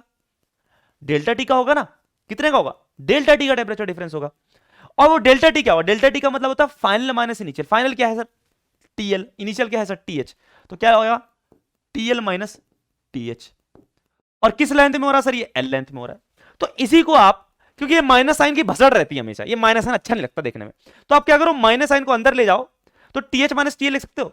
तो आप इसी चीज को क्या लिख सकते हो? के ए टीएच माइनस टीएल, ज्यादा बेटर है। वरना माइनस साइन बाहर भसड़ देता है, तो इससे बढ़िया आप क्या करो? अंदर ही ले जाओ। तो ये फॉर्मूला बन गया। समझ लग रही है बात? इतनी चीज क्लियर है कि नहीं? अब आप पूछोगे सर ये भी आई आपने ये लिखा और ये भी आई आपने लिखा, बेटा ये दोनों सेम है। ये वाला हीट करंट और ये वाला हीट करंट दोनों सेम होंगे। क्यों सर? क्योंकि जितनी हीट यहां से निकल रही है पर सेकंड, ठीक है ना, उतनी तो इसके अंदर जा रही है, ठीक है, क्योंकि हीट का तो कोई यूज ही नहीं कर रहा। तो बेटा जितनी हीट इस सिलेंडर में से पर सेकंड पास कर रही है, यानी हीट करंट जो इस सिलेंडर, छोटे सिलेंडर में से पर सेकंड है, उतनी तो पूरी रॉड का है, उतनी तो क्या है? पूरी रॉड का, ठीक है ना? तो अगर आप पूरी रॉड लेते तो भी जो हीट करंट आता वो I बराबर d Q by D T आता, और अगर आप इतना लोगे तो भी हीट करंट क्या आएगा? I बराबर d Q by D t ही आएगा, ठीक है ना? अगर आप इतना पोर्शन लेते, सिर्फ इतना पोर्शन, x की लेंथ जितना सिलेंडर लेते, तो भी I बराबर d Q by D T लिखते आप। बस इस केस में I क्या लिखते? इस केस में जो I लिखते ना, वो इस हिसाब से लिखते। देखो I बराबर d Q by D T क्या होता? क्या होता सर? K इंटू A, ठीक है ना? इस बार टेम्परेचर डिफरेंस क्या लिखते हैं सर? इतनी सी के लिए जो टेम्परेचर डिफरेंस लिखेंगे वो x लेंथ के अकॉर्डिंग लिखेंगे। तो नीचे तो जो लेंथ आ गई वो तो x आ गई, और टेम्परेचर डिफरेंस क्या है sir? TH minus T, TH minus T. Already मैंने हायर माइनस लोअर लिखा था कि माइनस का झंझट ना हो। तो सर ये चीज और ये चीज सारी सेम है। क्यों? क्योंकि कोई भी हीट का यूज नहीं हो रहा जब हीट हायर टेम्परेचर से लोअर टेम्परेचर जा रही है। आप यहां पे लिखते ना, यहां पर भी, तो भी आप यही चीज लिखते, I बराबर d Q by D T, बस लेंथ ये हो जाती और टेम्परेचर डिफरेंस इतना आ जाता इसके हिसाब से। समझ लग रही है बात? इतनी चीज क्लियर है कि नहीं? ठीक है ना? तो उम्मीद है आप लोगों को क्लियर हो रही होगी चीजें, ठीक है। चलो चलो भाई चलो, तो इसको बढ़िया से लिख देते हैं। बेटा इंपॉर्टेंट ये इतना ज्यादा नहीं, इंपॉर्टेंट ये ज्यादा है क्योंकि हम लोग जनरली ये यूज करते हैं, ठीक है। लेकिन यहां से ये आया है वो बस बताने की कोशिश कर रहा था मैं, ठीक है। तो भाई साहब आई क्या है अपने पास, आई यानी कि dq बाई dt यानी कि हीट करंट। हीट करंट का मतलब क्या है, हीट फ्लोइंग पर सेकंड। वो क्या आया के ए। अगर मैं पूरी की पूरी रॉड को कंसीडर करूं एक बार तो उसकी लेंथ क्या है एल, और क्या हो जाएगा T H minus T L. Simple, this is what we have heat current, ठीक है ना। ये फॉर्मूला हम लोग जनरली यूज करेंगे सवालों को सॉल्व करने के लिए, ठीक है ना। लेकिन बहुत बेसिक लेवल से मैंने आपको उठाया है, एक छोटे सिलेंडर से उठाया है आपको और फिर पूरी बड़ी रॉड पे लेके गया हूं। छोटे सिलेंडर से उठा के एक पूरी बड़ी रॉड पे लेकर गया हूं और समझाया है कि जो जो इसमें से हीट करंट होगा वही पूरी बड़ी रॉड में से होगा, वही इतने से पोर्शन से होगा, वही इतने से पोर्शन से होगा। समझ पा रहे हो बात, ठीक है ना। क्योंकि कोई भी क्रॉस सेक्शन हीट को यूज ही नहीं कर रहा है, तो हीट पर सेकंड हर पोर्शन में से क्या है सेम, यानी इस सिलेंडर में से सेम है, इतने सिलेंडर में से सेम है, इतने सिलेंडर में से सेम है, पूरी रॉड के सिलेंडर में से भी सेम है। समझ लग रही बात, रॉड्स को सिलेंड्रिकल मार रहा हूं ना। चलो इट इज क्लियर है कि नहीं बेटा, समझ तो आ रहा है ना, है। चलो तो अगर अपने पास एक क्वेश्चन है, खुद से कर लोगे बेटा, अगर ये चीज समझ आ गई ना, रटना नहीं है फॉर्मूला, खुद से करोगे, खुद से। खुद से कैसे, देखो अगर अपने पास क्या है, समझो ये 100 डिग्री सेल्सियस में मैंने मेंटेन कर रखा है, स्टेडी स्टेट है सब कुछ, हम जो भी सवाल कर रहे हो स्टेडी स्टेट में कर रहे हैं ना, ठीक है। तभी तो हीट करंट क्या है, हर जगह सेम है। और यहां पे मैंने मेंटेन कर रखा है इसको, समझो 0 डिग्री सेल्सियस पे। रॉड की जो लेंथ है वो मान लेता हूं कितनी हो जाएगी, ले लूं कितनी, 10 मीटर ले लूं, ठीक है। तो आपसे पूछा जा रहा है कि बताओ, इसको 10 ले लेते हैं, बताओ कि 4 मीटर की दूरी पर, हायर टेम्परेचर से 4 मीटर की दूरी पर जो क्रॉस सेक्शन है उसका जो टेम्परेचर होगा वो क्या होगा। आप कहोगे सर ये कैसे फाइंड करेंगे, हमको ये तो पता है कि जो टेम्परेचर होगा क्रॉस सेक्शन के वो डिक्रीजिंग ऑर्डर में होंगे, लेकिन इसका टेम्परेचर कैसे होगा। अब देखो कैसे कर सकते हो, बुद्धि लगाओ। हमको पता है कि सर अभी आपने सिखाया कि अगर मैं इतने सिलेंडर को ले लूं, इतनी सी रॉड को ले लूं, पोर्शन में रॉड के इतने से पोर्शन को ले लूं, तो इसमें से जो हीट करंट होगा वही तो पूरी वाली रॉड में से भी होगा, वही तो पूरी वाली रॉड में से भी होगा। तो इतनी वाली रॉड में से हीट करंट क्या लिखेंगे सर, आई बराबर dq बाई dt, ये हो जाएगा के, मटेरियल तो के ही है, इसका भी मटेरियल के है, एरिया ऑफ क्रॉस सेक्शन तो इसका भी ए ही है, ठीक है ना, into temperature difference higher minus lower 100 minus T, ताकि माइनस का झंझट ना रहे, डिवाइडेड बाय लेंथ, लेंथ कितना है 4। अरे भाई 4 मीटर में तो 100 माइनस टी है, तो सर इतने में से जो हीट करंट आया वो ये आया, और सर पूरी रॉड में से हीट करंट जो आता वो आता dq बाई dt के ए 100 माइनस 10, और रॉड की लेंथ कितनी है सर 10। अब हमको पता है कि सर जो इसमें से है वही तो इसमें से है, तो दोनों को उठा के क्या कर दो, इक्वल कर दो, दोनों को उठा के क्या कर दो, इक्वल कर दो। अगर बेटा पहुंच पा रहे हो तो बताना, अगर तुम पहुंच पा रहे हो तो बताना। तो के ए 100 माइनस टी डिवाइडेड बाय 4 बराबर के ए 100 माइनस 10 डिवाइडेड बाय 10। अरे तुम पहुंच पा रहे हो कि नहीं पहुंच पा रहे हो, मुझे नहीं लग रहा तुम्हें आ रहा है। तो भाई साहब भाई साहब भाई साहब भाई साहब कितना हो गया, ये आ गया 2, ये आ गया 5, तो आ गया क्रॉस मल्टीप्लाई कर दो, तो 500 माइनस 5t बराबर 200 माइनस 20। अरे ठीक है भाई साहब, देख लेना मास्टर कैलकुलेशन मिस्टेक कर देता है, लेकिन कॉन्सेप्ट जोरदार होते हैं। तो भाई साहब इधर जाएगा 200 माइनस 20 180, तो 500 minus 180 is equal to 5t, ठीक है ना। तो 500 माइनस 180 कितना होता है, जल्दी बताओ कितना होता है। 500 माइनस 180 होता है अपने पास 320, 320 बटा इक्वल टू 5t। तो टेम्परेचर कितना आ गया निकल के, सर जी टेम्परेचर निकल के आ गया 64 डिग्री सेल्सियस। अरे समझ आया है ना, मजेदार एकदम, इंटरेस्ट। इतनी चीज क्लियर है कि नहीं। तो जब भी आपके पास इस टाइप का सवाल आए, कर सकते हो। अब कई बच्चे क्या कहते हैं, मैंने तो क्या किया, एक बार इतनी सी को ले लिया और एक बार पूरी को ले लिया, एक बार इतनी सी को ले लिया तो ये लगा लिया, एक बार पूरी को ले ली तो ये लगा लिया। कई बच्चे क्या करते हैं सर, इतनी सी को लेते हैं फिर इतनी सी को लेते हैं, कोई दिक्कत नहीं, इतनी में से जो हीट करंट जाएगा वो इतनी में से भी जाएगा, ठीक है ना। तो इतनी सी को तो आपने लिख लिया, इतनी सी का भी लिख लो। जब इतनी सी का लिखते, ठीक है ना, तो इसका क्या हो जाता मैं बता देता हूं, ये हो जाता आई बराबर d q by d t, K A तो रहता ही, T minus 10 divided by length कितनी हो जाती है सर 6। आप इसको और इसको इक्वल करके भी आंसर निकाल सकते हो, कोई दिक्कत नहीं, सेम ही आंसर आएगा, ठीक है ना। तो बेटा अगर आ रहा है बहुत बढ़िया बात है बेटा, चलो यदि चीज क्लियर है कि नहीं, अरे क्लियर है कि नहीं, तो यही है, कुछ नहीं है, ठीक है ना। सीख गए, सब सीख गए, तुम सब सीख गए, सब कुछ सीख गए। अब क्वेश्चन करने हैं। अब देखो क्वेश्चन को भी मैंने आसान बनाने के लिए क्या किया है, ठीक है ना, क्या किया जाए। सबसे पहले तो ग्राफ की बात करी जाए, एक बार ग्राफ बना लेते हैं, उसके बाद क्वेश्चन पे टपकेंगे। ग्राफ क्या है सर, एक रॉड लगा देते हैं, एल लेंथ की रॉड है, मुझे पता तुम लोग खुद कर लोगे, एल लेंथ की रॉड है, area of cross section A है, मान लेते हैं, और थर्मल कंडक्टिविटी कुछ के है, ये तीन चीजें दे रखी हैं आपको। आपसे पूछा जा रहा है कि बताओ एक्स डिस्टेंस पर जो क्रॉस सेक्शन है उसका टेंपरेचर क्या होगा, तो जल्दी से बता दो टेंपरेचर क्या होगा इन टर्म्स ऑफ एल के ए एंड वगैरह वगैरह। तो आपने जो किया वही कर दो बस। इसके लिए जो हीट करंट आता वो कितना आता सर, यह आ जाता आई बराबर d Q by D T, यह आ जाता के A T H minus T, इतनी सी लेंथ के लिए डिवाइडेड बाई एक्स, ठीक है ना। और पूरी रॉड के लिए कितना आता है सर, आई बराबर d Q by D t K ए, पूरी रॉड के लिए क्या आ जाता T H minus T L divided bye पूरी लेंथ एल। अब दोनों इक्वल हैं तो इक्वेट कर दो, तो K A T H minus T divided by x is equal to K A T H minus T L divided by L. तो K ए से के ए कट गया, तो यहां से अगर आप टी निकालोगे तो आंसर पता कितना आएगा, टी एच माइनस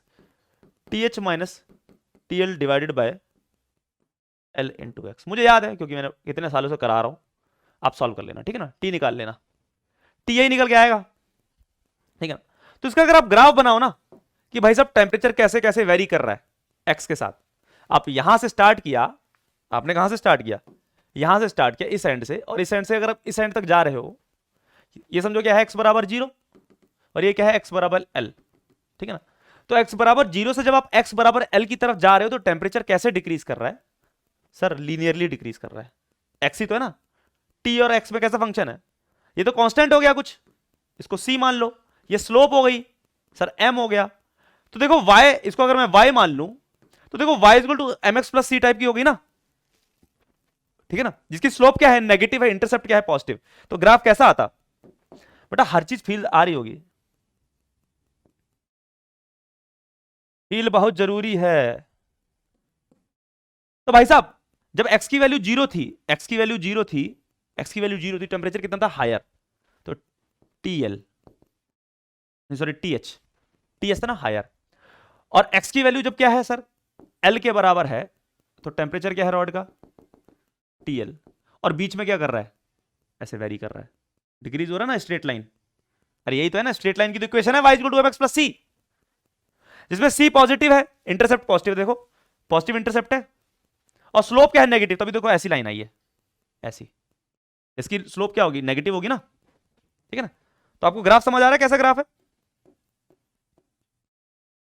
ठीक है। तो जो ग्राफ आएगा वो ऐसा आएगा, यदि क्लियर है कि नहीं, चलो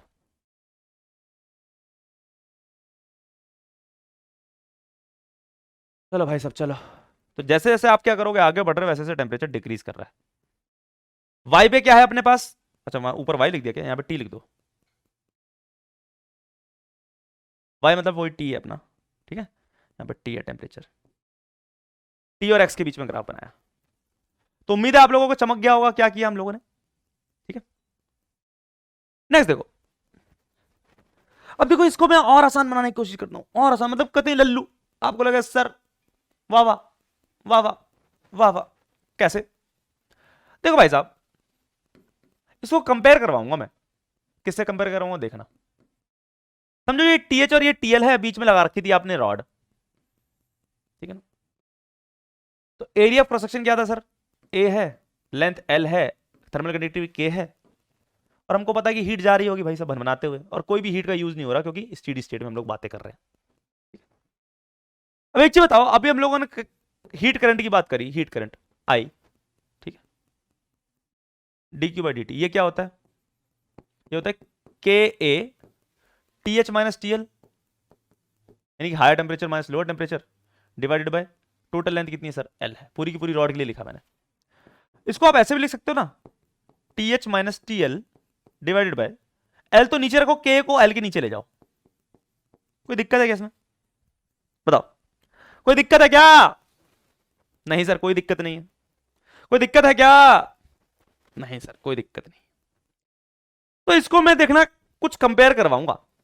याद करो, आप लोगों ने जब पढ़ा होगा 10th क्लास में, आपने पढ़ा था ना ओम्स लॉ।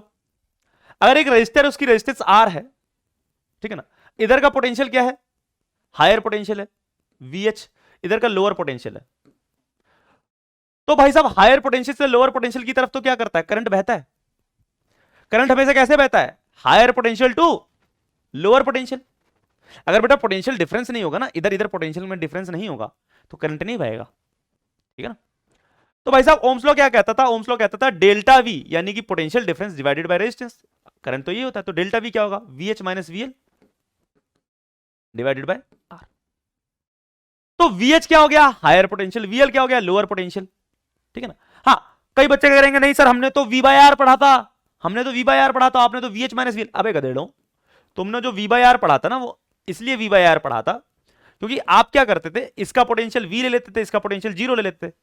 कैसे ले लेते थे सर? क्योंकि आप बैटरी से कनेक्ट करते थे इसको, बैटरी से। तो आप क्या करते हो, बैटरी का अगर बैटरी V की होती थी तो आप इसको V मान लेते 0, तो अगर ये V तो ये भी V, ये 0 तो ये भी 0, तो आपका पोटेंशियल डिफरेंस क्या हो जाता था? V minus 0 divided by R.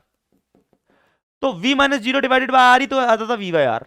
तो बेसिकली जो V बाय आर है ना, ये आया कैसे? V माइनस 0 बाय आर से तो आया है। V माइनस 0 क्या? पोटेंशियल डिफरेंस ही तो है, ठीक है ना? तो कई बार बच्चे ये डाउट भी आते हैं। अब क्योंकि बेटा मैं क्या कर रहा हूं, रिकॉर्डिंग में पढ़ा रहा हूं, ठीक है ना? अब रिकॉर्डिंग में बच्चा ये वाला डाउट तो पूछ नहीं सकता कि सर मैंने तो V बाय आर पढ़ा था ओम्स लॉ, आप तो डेल्टा V बाय आर बता रहे हो। एक्चुअल में था वो डेल्टा V बाय आर ही, लेकिन आप क्या करते हो? V माइनस 0 करके पढ़ते हो, V माइनस 0 बाय आर, तो वो V बाय आर ही बन जाता है। समझ लग रही बात? तो होता क्या है अपने पास? होता क्या है अपने पास? पोटेंशियल डिफरेंस बटा रेजिस्टेंस। ये होता है क्या अपने पास? क्या होता है? करंट। इलेक्ट्रिसिटी वाला करंट होता था ना ये। अब लेकिन यहां पर जो हीट वाला करंट है, ये भी कुछ कुछ देखो ऐसे से बन रहा है। TH माइनस TL क्या है अपने पास? जैसे वहां पे VH माइनस VL क्या था? Potential difference. वैसे यहां पे क्या है? Temperature difference.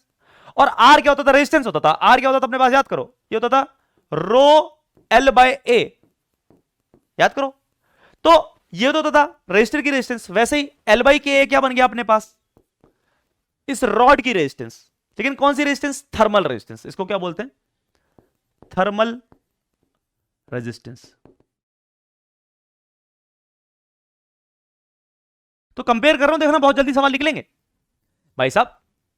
जो आर है अपने पास, वो क्या होता था? डेल्टा V बाय आर, यानी कि potential difference divided by R, ठीक है ना? वैसे यहां पर टेम्परेचर डिफरेंस हो गया, और यहां पे आर क्या होता था? रो एल बाई होता, यहां पे आर क्या हो गया अपने पास? एल बाई के हो गया, ठीक है ना? इतनी चीज क्लियर है कि नहीं? तो इसको मैं आरटी से भी डिनोट करूंगा। आरटी का मतलब क्या है? Thermal resistance. तो आई बेसिकली हो क्या गया अपने पास? आई हो गया अपने पास टेम्परेचर डिफरेंस। आई क्या हो जाएगा बेटा? हीट करंट क्या हो जाएगा? अगर मैं इसके बीच में लगाऊंगा, अगर इसके बीच में लगाऊंगा, यानी पूरी की पूरी रॉड के लिए देखूं, पूरी की पूरी रॉड के लिए देखूं, तो हीट करंट क्या होगा? TH माइनस TL, यानी कि temperature difference divided by resistance. Resistance कौन सी सर? Thermal resistance. ऐसे भी लिख सकता हूं ना मैं। अब देखना इससे चीजें कितनी आसान हो जाएंगी, झटपट निकलेंगी, झटपट, चुटकियों में, चुटकियों में, चुटकियों में। आपको लगा सर ये तो लल्लू था, बहुत इजी था। और RT क्या होता है? L बाई के। समझ लग रही है? थर्मल रेजिस्टेंस क्या होती है? L बाय के। समझ लग रही है बात? ठीक है।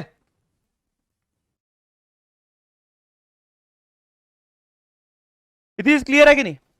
इतनी समझ लग रही है? ठीक है, तो अब देखो, जैसे कि मैं आपको एक एग्जांपल के तौर पे बताऊं, जैसे हम लोगों ने क्या किया था, करंट इलेक्ट्रिसिटी में आपने सीरीज पैरेलल कॉम्बिनेशन देखे हैं रजिस्टर के, बिल्कुल वैसे ही यहां पर है।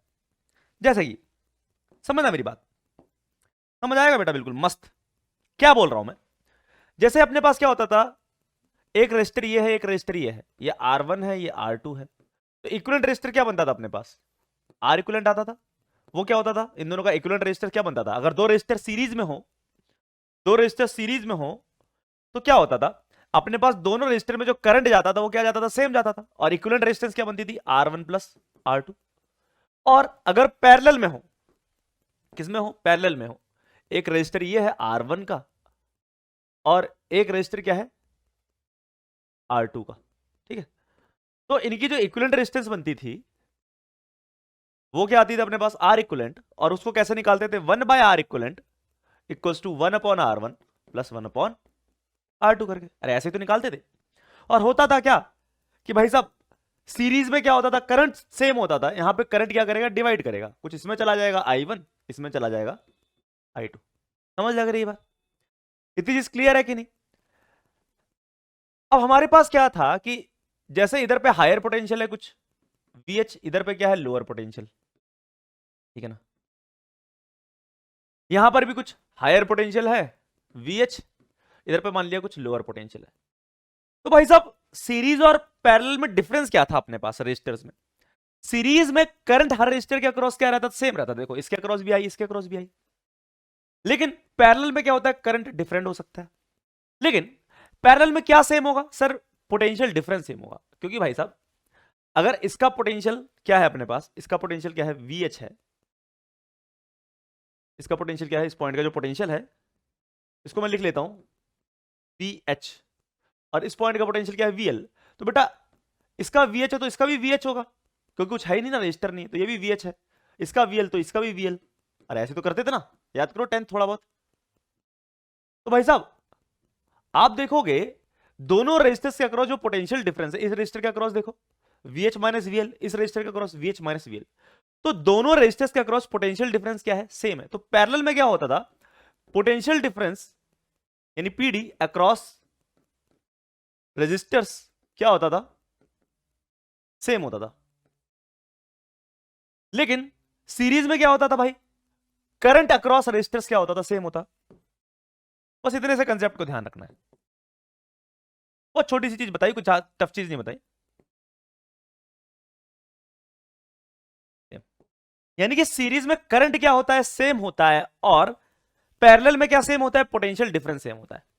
तो जैसे अपने पास रेजिस्टेंस में पोटेंशियल डिफरेंस है, जैसे अपने पास रेजिस्टेंस में पोटेंशियल डिफरेंस है, वैसे अपने पास कंडक्शन में क्या है, टेम्परेचर डिफरेंस है। कंडक्शन में क्या है अपने पास, टेम्परेचर डिफरेंस है। जैसे अपने पास एक रॉड है, समझो, ठीक है, इधर मैंने क्या किया, हायर टेम्परेचर लगा दिया, इधर लोअर टेम्परेचर लगा दिया, ठीक है ना। इसकी लेंथ क्या है, L है, एरिया ऑफ क्रॉस सेक्शन क्या है, A है, थर्मल कंडक्टिविटी K है। तो इसकी जो थर्मल रेजिस्टेंस हो जाएगी उसको क्या लिख सकते हो, L/K लिख सकते हो आप, इसको आप RT लिख सकते हो, थर्मल रेजिस्टेंस। तो जो भी इसमें से हीट करंट फ्लो हो रहा होगा, आप इसको नॉर्मली करंट भी बोल सकते हो, कोई दिक्कत नहीं, I वो कितना हो जाएगा सर, टेम्परेचर डिफरेंस यानी कि TH minus TL divided by resistance, thermal resistance. Thermal resistance क्या है sir, TH minus TL upon L/K। लिख सकते हो कि नहीं लिख सकते? अब यहीं पर अगर अपने पास सीरीज पैरेलल कॉम्बिनेशन आ जाए, सुनना मेरी बात, सीरीज पैरेलल कॉम्बिनेशन, अगर मेरे पास एक रॉड है, उसके साथ मैंने एक और रॉड लगा दी, किसमें लगाई, सीरीज में लगाई। इसकी लेंथ मान लेता हूं L1 है, इसकी लेंथ L2 है, इसका एरिया A है, और इसका भी एरिया भी क्या है, A है, दोनों का area of cross section same है। इसकी थर्मल कंडक्टिविटी है K1, इसकी थर्मल कंडक्टिविटी है K2।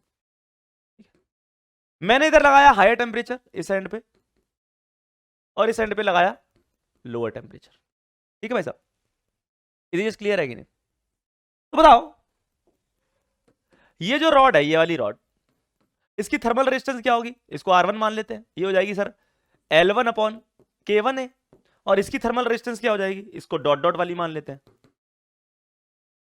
डॉट डॉट वाली रॉड, ठीक है।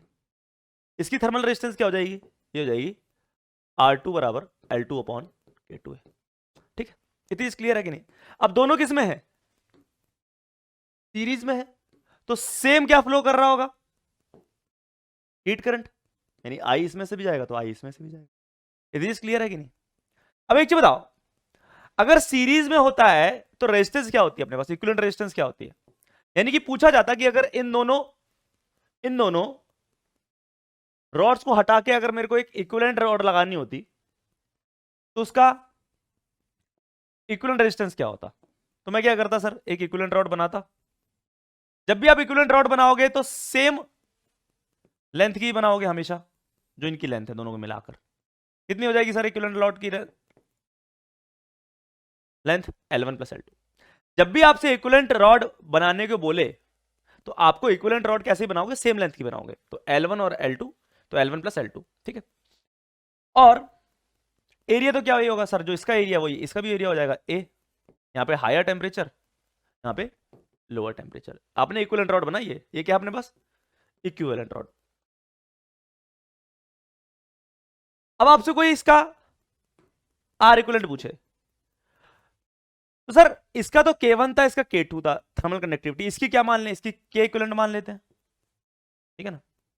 तो एक चीज बताओ R इक्विवेलेंट कितना हो जाएगा सर, R इक्विवेलेंट हो जाएगा R1 प्लस R2, ठीक है। तो देखो भाई साहब क्या करेंगे, R इक्विवेलेंट को क्या लिख सकता हूं, L1 प्लस L2। भाई साहब R इक्विवेलेंट किसकी, इसकी है ना, इसकी थर्मल रेजिस्टेंस क्या है R इक्विवेलेंट, तो R इक्विवेलेंट को क्या लिख सकता हूं, लेंथ अपॉन K, इसका K कितना है सर, K इक्विवेलेंट है, एरिया कितना है A, is equal to R1 क्या है L1 अपॉन K1 है, और R2 क्या है L2 अपॉन K2 है। तो देखो भाई साहब क्या क्या कट गया अपने पास, क्या क्या कट गया, ए कट गया। तो यहां से अगर आप ध्यान से देखो तो अपने पास जो K इक्विवेलेंट आ रहा है वो कितना निकल के आएगा, K इक्विवेलेंट जो अपने पास निकल के आएगा बेटा, यहां से जो K इक्विवेलेंट निकल के आएगा अपने पास वो आएगा K2L1 प्लस K1L2, ठीक है ना, प्लस K1L2 डिवाइडेड बाय क्या हो जाएगा अपने पास, ये जो मैं निकाल रहा हूं ये 1/K इक्विवेलेंट निकाल रहा हूं, ठीक है ना बेटा, अभी 1/K इक्विवेलेंट, ठीक है 1/K इक्विवेलेंट। तो 1/K इक्विवेलेंट कितना आ जाएगा अपने पास, K2L1 plus K1L2 divided by K1K2 into L1 plus L2, ये आएगा भाई साहब, यही आएगा कि नहीं आएगा। तो यहां से अपने पास जो K इक्विवेलेंट आ जाएगा वो कितना आ जाएगा निकल के सर, आ जाएगा K1K2 into L1 plus L2 divided by K2L1 plus K1L2। But ये बहुत इंपॉर्टेंट रिलेशन है, बहुत ज्यादा इंपॉर्टेंट, बहुत ही ज्यादा इंपॉर्टेंट, सुपर डुपर इंपॉर्टेंट। अब देखो इतना टाइम तो होगा नहीं कि आप ये पूरा इसे तामझाम करो उन 50 क्वेश्चन के बीच में, पेपर में तो कितने क्वेश्चन आते हैं, 50 क्वेश्चन होते हैं, इतना तो तामझाम होगा नहीं। तो आप क्या करो, बेटर उसको याद कर लो, ठीक है। लेकिन समझ तो आ गया होगा कैसे किया भाई, एक ये रॉड एक ये रॉड दोनों सीरीज में है, तो R इक्विवेलेंट कितना होगा sir, R1 plus R2, R equivalent क्या हो जाएगा, उसकी length L1 plus L2 by K equivalent into A. हमको तो K इक्विवेलेंट फाइंड करना है कि अगर मैं इन दोनों रॉड को हटाकर एक रॉड लगाऊं तो उसकी थर्मल कंडक्टिविटी क्या होगी, यानी K इक्विवेलेंट फाइंड करना था अपने को। वो कैसे फाइंड किया, R इक्विवेलेंट की हेल्प से। R इक्विवेलेंट क्या है, R1 प्लस R2, तो मैंने वैल्यूज पुट कर दी, जैसे K इक्विवेलेंट निकाल लिया। समझ लग रही बात। तो K इक्विवेलेंट कितना आया अपने पास, K1 K2 into L1 plus L2 upon K2 L1 plus K1 L2। याद रखना, एक और बार लिख देता हूं बड़ा बड़ा, अगर अपने पास सीरीज में है दो rods, length L1 K1 area A, और एक दूसरी रॉड है अपने पास length L2 K2 area A, और अपने से क्या पूछ रहा है वो, K इक्विवेलेंट पूछ रहा है। K इक्विवेलेंट होगा अपने पास K1 K2, ठीक है ना, into what L1 plus L2 divided by K1 L2 plus K2 L1। बहुत ज्यादा इंपॉर्टेंट है, बहुत बहुत बहुत ज्यादा इंपॉर्टेंट, ठीक है। सीधे सीधे सवाल आए हुए बेटा, सीधे सीधे, इससे ज्यादा कुछ पूछे नहीं आता, सीधे सीधे सवाल आए हुए, ठीक है, दिस क्लियर है कि नहीं? अब देखो एक सवाल और मेरी तरफ से, समझो अपने पास ये है, एक रॉड है, एक ये दूसरी रॉड है, ऐसा करते हैं, अलग शेप की बना लेते हैं। लो भाई, अलग शेप की बना ली, इस बार एरिया भी चेंज कर दिया। इसकी लेंथ ले ली L, इसकी कंडक्टिविटी K ले ली, एरिया A ले लिया। इसकी लेंथ ले ली मैंने L/4, कंडक्टिविटी ले ली 2K ले लिया, एरिया भी 3A ले लिया। ठीक है, दिखाई पड़ रहा है? मैंने क्या बोला सर, इधर 100 डिग्री सेल्सियस टेम्परेचर है, इधर है 20 डिग्री सेल्सियस टेम्परेचर। तो आपको बताना ये जो जंक्शन है जहां पे दोनों मिल रही है, दोनों सीरीज में कि पैरेलल में? सीरीज में। तो जहां पर ये दोनों मिल रही हैं जंक्शन, उसका टेम्परेचर क्या होगा? अच्छा क्वेश्चन, गुड क्वेश्चन। कौन सा question? Good question. Find the temperature of junction, find the temperature of junction. तो बेटा इस टाइप के सवालों को कैसे डील करेंगे? कुछ नहीं करना बेटा, कुछ नहीं करना। हमको इतना पता है दोनों सीरीज में है, इतना बहुत है। तो इसमें से जो करंट जाएगा आई, वही इसमें से जाएगा आई, तो दोनों के करंट को इक्वल कर दो बस, ठीक है ना? तो सबसे पहले इस वाली रॉड का करंट देखते हैं, इस वाली रॉड का यहां से लेकर यहां तक लगा लेते हैं करंट आई, वो क्या हो जाएगा सर? ये वाली रॉड कहां से कहां तक है? यहां से लेकर यहां तक, इसमें करंट क्या आई, तो आई क्या हो जाएगा अपने पास? Temperature difference 100 - T divided by thermal resistance. तो इसको फर्स्ट रॉड बोल रहे हैं, तो फर्स्ट रॉड की थर्मल रेजिस्टेंस क्या हो जाएगी? R1 बोल देते हैं, हो जाएगी L1/K1A1। तो L1 क्या है अपने पास? L है, K1 क्या है? K है, A1 क्या है? A है। ये होगी पहली रॉड की, ठीक है ना? इतनी चीज क्लियर है कि नहीं? और दूसरी रॉड की थर्मल रेजिस्टेंस भी लिख लेते हैं, ये कितनी हो जाएगी? L/4 divided by 2K into 3A। तो कितनी हो जाएगी? L/4 to 8 3 24 K। समझ लग रही बात? तो भाई साहब देख पा रहे हो आप, मैंने क्या किया, ये जो रॉड थी फर्स्ट रॉड, इसकी थर्मल रेजिस्टेंस निकाल ली, इसकी थर्मल रेजिस्टेंस निकाल ली, एक तरह से रेजिस्टेंस निकाल ली। तो मैं करंट क्या लिखूंगा?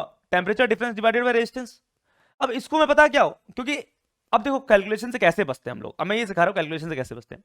आप लिखने तो L/K भी लिख सकते हो, कोई दिक्कत नहीं है, लेकिन इससे क्या होगा, बार बार L/K, बार बार L/K, बार बार L/K आएगा, भसड़ है। क्या है? भसड़ है। तो आप क्या करो, L/K को कुछ R मान लो, ठीक है ना? आपने क्या मान लिया? कुछ R। बाद में एंड में R की वैल्यू L/K पुट कर देना, बाद में जब कैलकुलेशन पूरी हो जाए ना, बाद में R की वैल्यू L/K पुट कर देना। तो सर यहां पर भाई L/K को आपने क्या मान लिया? कुछ R मान लिया, तो ये R/24 हो गया। अरे समझ आया? अरे समझ आया? ठीक है, तो ये तो आई हो गया, इसमें से आई क्या होगा सर? सेम ही होगा, और वो क्या होगा? T-20 temperature difference divided by resistance कितनी है? R/24। अब दोनों को उठा के क्या कर दो? इक्वल कर दो, करंट तो सेम ही जाएगा दोनों में से। तो 100 - T divided by R is equal to T-20 divided by R/24। तो ये कट जाएगा, 24 ऊपर चला जाएगा, तो 100 - T is equal to 24 into T-20। ठीक है, तो इधर से क्या आ जाएगा अपने पास? 100 plus 480 is equal to 5T, नहीं 25T। ठीक है, 25T आ जाएगा, तो ये आ जाएगा 680 divided by 25 is our temperature. अरे समझ आया क्या किया? तो जब भी इस टाइप के सवाल आए आपको बुद्धि लगानी है, नॉर्मल जैसे आप करते थे सवाल किसके, रजिस्टर के, वैसे ही करने हैं, ठीक है ना? रेजिस्टेंस कितनी हो जाएगी सर इसकी? ये हो जाएगी, इसकी रेजिस्टेंस इतनी हो जाएगी। अब आप L/K भी लिख सकते हैं, लेकिन भसड़ है भाई, क्यों लिखना, क्योंकि कट ही जाएंगे देखो यहाँ पे। तो आप कैलकुलेशन को जितनी कम से कम हो सके उतना करो, ठीक है? टेम्परेचर आ गया जंक्शन का, सॉल्व कर लेना इसको, ठीक है ना? 680/225। इतनी चीज क्लियर है कि नहीं? तो इस टाइप के सवाल आते हैं, आपको कुछ नहीं किया, आपने इसका और इसका हीट करंट को क्या कर दिया? इक्वल कर दिया, क्योंकि सीरीज में। अब उसी हिसाब से देखो अपने पास कैसा कॉम्बिनेशन आता है? पैरेलल। Parallel combination.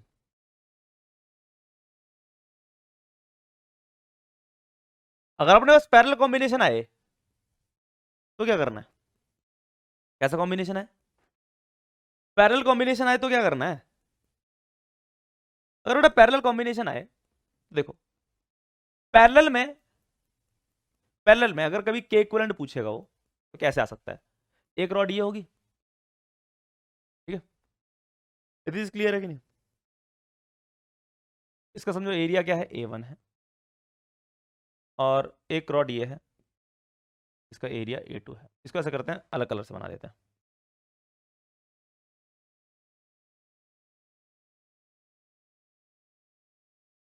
ठीक है, एक ये रॉड है और एक ऊपर वाली है, इसका एरिया A2 मान लेते हैं। दोनों की लेंथ क्या है, सेम है। ठीक है, इधर मैंने लगा दिया हायर टेम्परेचर TH, ठीक है ना, इधर इस साइड, समझ लग रही बात? इधर मैंने रख दिया हायर टेम्परेचर, इस side right hand side higher temperature है, left hand side lower temperature है। तो दोनों के लिए जो टेम्परेचर डिफरेंस सेम है, इसके लिए भी temperature difference TH minus TL है, इसके लिए भी TH माइनस TL। समझ लग रही बात? बेटा इधर हायर टेम्परेचर है, इधर लोअर टेम्परेचर है, तो दोनों के लिए जो हायर और लोअर टेम्परेचर है वो तो सेम है, तो दोनों के लिए जो टेम्परेचर डिफरेंस होगा वो भी क्या होगा बेटा अपने पास, सेम होगा। समझ लग रही बात? तो देखो अगर अपने को क्या निकालना हो, के इक्विवेलेंट, इसकी थर्मल कंडक्टिविटी मान लेते हैं कितनी है, K1 है, इसकी थर्मल कंडक्टिविटी K2, तो के इक्विवेलेंट फाइंड करना है। यानी कि अपने को क्या करना है, इसको हटा के एक रॉड बनानी है, ठीक है ना, इसकी लेंथ क्या होगी, वही होगी जिसकी लेंथ है L। एरिया क्या होगा बेटा, एरिया वही होगा जो दोनों का मिला के एरिया है। ये इक्विवेलेंट बनाओगे ना, इसका एरिया वही होगा जो इन दोनों का मिला के एरिया, यानी कि A1 plus A2 equivalent rod का, और इसकी इक्विवेलेंट कंडक्टिविटी के इक्विवेलेंट लिख लेते हैं, यही तो फाइंड करनी है। तो सर अगर मैं इसको हटा के इसको लगा दूं हायर और लोअर टेम्परेचर के बीच में, तो बिल्कुल वैसे ही काम करेंगे। इसको हटा के इसको लगा दूं तो बिल्कुल वैसे ही काम करेंगे। तो हमको पता है कि सर अगर बिल्कुल वैसे ही काम करेंगी, और हमको पता है कि सर ये दोनों आपस में किसमें है, पैरेलल में, ठीक है ना, तो इसमें से करंट कुछ अगर I1 जाएगा तो इसमें से करंट कुछ I2 जाएगा, ठीक है ना, अलग अलग करंट जाएगा, ठीक है, लेकिन टेम्परेचर डिफरेंस क्या है, दोनों के अक्रॉस सेम है, यही तो था पैरेलल में। हमको पता है कि सर इसकी रेजिस्टेंस अगर मैं R1 मान लेता हूं, इसकी रेजिस्टेंस क्या मान लेता हूं, R2 थर्मल रेजिस्टेंस, और इसकी थर्मल रेजिस्टेंस R इक्विवेलेंट। तो हमको पता है 1/R इक्विवेलेंट क्या होता है, 1/R1 प्लस 1/R2, ठीक है। 1/R इक्विवेलेंट, R इक्विवेलेंट क्या हो जाएगा सर, ये हो जाएगा अपने पास length L divided by K equivalent into area, area क्या है A1 plus A2 is equal to 1/R1। R1 की वैल्यू क्या हो जाएगी सर, R1 हो जाएगा L upon K1 A1 plus वैसे ही R2 क्या हो जाएगा, L अपॉन K2 A2। अगर आप देखोगे L L L निपट लेंगे, ये सारी चीजें ऊपर चली जाएंगी, तो K equivalent into A1 plus A2 is equal to K1 A1 plus K2 A2। बेटा ये जो मैं करवा रहा हूं ना K इक्विवेलेंट, ये सवाल है, ये कोई कंसेप्ट नहीं है, लेकिन मैं आपको किसके रूप में लिखवा रहा हूं, कॉन्सेप्ट के रूप में। ये आया हुआ नीट में ऑलरेडी सवाल है, ये कराया नहीं जाता कि भैया ले लिख लो खाली में परोस के, ये करवा रहा इसलिए ताकि आपको याद रह जाए। ये खुद में सवाल हैं, आपको लग रहा सर तो सवाल ही नहीं करा रहे, अबे खुद सवाल हैं सारे के सारे। ये सवाल था, ये खुद में सवाल है, ये खुद में एक सवाल है, ये सारे सवाल हैं बेटा, आपके हलवा पूरी थोड़ी बट रही है यहाँ पे। तो के इक्विवेलेंट कितना आ गया यहां से, के इक्विवेलेंट आ गया K1 A1 plus K2 A2 divided by A1 plus A2। याद रखना ये होता अपने पास के इक्विवेलेंट किस केस में, पैरेलल के केस में, ठीक है ना। इट क्लियर है कि नहीं? देखो भाई साहब तुम्हें लग रहा होगा सर क्या बोल रहे हो, सवाल सवाल बोल रहे हो, दिखा दो 2-3 सवाल, देख लो भाई, दिखाते तुम्हें 2-3 सवाल, बताओ करो। Two rods A and B of different materials, material different है तो थर्मल कंडक्टिविटी अलग अलग होगी, ठीक है ना। देखो दे भी रखी है, इसकी थर्मल कंडक्टिविटी कितनी दे रखी है सर, K1 कितनी दे रखी है, K1। कौन सा कलर ले मैं यहाँ पे, कौन सा कलर दिखाई पड़ेगा, दिखाई पड़ रहा है ना K1, और इसकी थर्मल कंडक्टिविटी कितनी दे रखी है, K2, ठीक है। Two rods A and B of different materials are welded together as shown in figure. Their thermal conductivity is K1 and K2. The thermal conductivity of composite rod. Composite rod का मतलब पूरी की rod को एक साथ, यानी कि composite rod का मतलब क्या है, इक्विवेलेंट पूछा हुआ है। Thermal conductivity of composite rod यानी कि K इक्विवेलेंट पूछा है, यानी कि पूरे को एक साथ लेकर, यानी कि इसको हटा दूं, ठीक है ना, और एक रॉड लगाऊं तो उसकी कितनी होगी थर्मल कंडक्टिविटी। जब भी ऐसा लिखा है thermal conductivity of composite rod, ये कंपोजिट रॉड सिस्टम है, एक से ज्यादा रॉड्स हैं, ठीक है, और आपस में कैसे, पैरेलल में। यहां पे T1 टेम्परेचर है, यहां पे T2 टेम्परेचर, और T1 टेम्परेचर क्या है, T2 से क्या है, ज्यादा है, ठीक है ना। तो दोनों आपस में सीरीज में कि पैरेलल में, ऑब्वियस सी बात, किसमें है, किसमें है, दोनों पैरेलल में, ठीक है। तो हायर टेम्परेचर से लोअर टेम्परेचर में हीट क्या होगी, फ्लो होगी। मान लेते हैं इधर करंट कुछ I1 जाएगा, इधर कुछ I2 जाएगा। अरे हमें तो K इक्विवेलेंट फाइंड करना है सर, अभी तो आपने फॉर्मूला रटवाया, K1 A1 plus K2 A2 divided by A1 plus A2। अरे यही तो करना है सर जी, क्यों थक रहे हो, क्यों थक रहे हो। Two rods A and B of same different materials are welded together as shown in figure. Their thermal conductivity is K1 K2. Their thermal conductivity of composite rod. देखो इसका जो एरिया बेटा, इसका भी एरिया A है और इसका भी एरिया क्या है, A है। वो फिगर में थोड़ा मेंशन करना भूल गए हमारे टाइप राइटर साहब। दोनों के एरिया क्या है, सेम है, दोनों के एरिया क्या है, सेम है। तो K इक्विवेलेंट कितना आ जाएगा, ये हो जाएगा K1 इंटू A,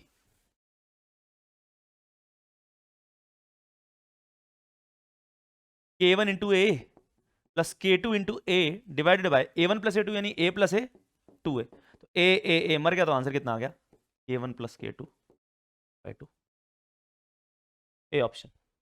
अरे समझ आया, अरे समझ आया कैसे करते हैं। चलो नेक्स्ट क्वेश्चन, क्वेश्चन ही देखने तो देखो, हलवा हलवा क्वेश्चन है बेटा। Two rods with same dimensions have thermal conductivities in the ratio 1:2। दो रॉड्स हैं, उनकी जो थर्मल कंडक्टिविटी उनकी रेशियो क्या है, 1:2, यानी कि एक K की है तो दूसरी 2K की होगी, तभी तो रेशियो क्या होगी, K और 2K में 1:2 ना, K और 2K 1:2। They are arranged between heat reservoirs with the same temperature T1 T2 T1 T2, ठीक है ना। और यहां पर भी जो टेम्परेचर डिफरेंस है T1 माइनस T2 है, यहां पर भी T1 minus temperature difference same है। The rates of heat flow in A and B are IA and B respectively. तो आपको बताना IA बाय AB की। वो बोल रहा है कि यहां पर जो हीट फ्लो है, यहां पर जो हीट फ्लो है वो है अपने पास IA, यहां पर जो हीट फ्लो है अपने पास वो है अपने पास IB। जो अपने पास सीरीज कॉम्बिनेशन है, सीरीज कॉम्बिनेशन है, उसमें जो हीट फ्लो उसको IA बोल दे रहा है, और इसमें क्या बोल रहा है IB, पैरेलल में क्या बोल रहा है IB। अब पैरेलल में इसको मान लेता हूं I1 और इसको मान लेता हूं I2, तो नेट ही तो क्या होगा, I1 प्लस I2 ही तो क्या होगा, IB होगा। अरे बढ़ जाता है ना भाई, पैरेलल में बढ़ जाता है करंट, करंट क्या कर जाए, सीरीज में तो IA अगर इसमें जा रहा है तो इसमें से भी IA ही जाएगा, सेम ही तो जाता है। लेकिन पैरेलल में क्या हो जाता है, बढ़ जाता है ना, जो IB होगा वो दो में बढ़ गया होगा, I1 I2 में, कुछ नहीं। तो IA तो आप बहुत इजीली लिख लोगे, IA कितना हो जाएगा अपने पास, IA हो जाएगा sir temperature difference T1 minus T2 divided by resistance. Resistance क्या होगी सर भाई, ये T1 है ये T2 है, temperature difference divided by resistance. अब किसकी रेजिस्टेंस लिखोगे सर, इसकी रेजिस्टेंस लिखें कि इसकी रेजिस्टेंस लिखें कि इक्विवेलेंट की लिखें, इक्विवेलेंट की। किसकी रेजिस्टेंस लिखोगे, इक्विवेलेंट की। किसकी रेजिस्टेंस, इक्विवेलेंट की। किसकी रेजिस्टेंस, इक्विवेलेंट की। आर इक्विवेलेंट क्या हो जाता सर, इसकी रेजिस्टेंस R1 मान लेते हैं, इसकी रेजिस्टेंस R2 मान लेते हैं, R1 प्लस R2 हो जाता। अरे बाबू होता कि नहीं होता, अरे बाबू होता कि नहीं होता, होता सर, ठीक है। अब देखो R1 R2 लिख लेते हैं पहले साइड पे। R1 कितना हो जाएगा सर, लेंथ क्या है, सेम डायमेंशन है, लेंथ और एरिया सेम होंगे, सेम डायमेंशन तो लेंथ और एरिया दोनों रोड्स के सेम है, बस थर्मल कनेक्टिविटी अलग है। L बाई KA हो जाएगा इसका, और R2 क्या हो जाएगा, लेंथ और एरिया सेम है, और यहाँ पे 2K है। तो देखो बार बार L बाई KA की भसड़ को हटाने के लिए ऐसा करते हैं, एल बाई के को आर मान लेते हैं, तो R1 अगर रेजिस्टेंस आर हो गई तो R2 क्या हो जाएगी, R/2, ठीक है। तो T1 minus T2 divided by R1 क्या है अपने पास R, और R2 क्या है R/2, तो हो जाएगा T1 minus T2 divided by 3R/2। अरे समझ आया? ये तो क्या है, आई ए आया, क्या आया, आई ए आया। अब किसकी बात करें सर, आई बी की।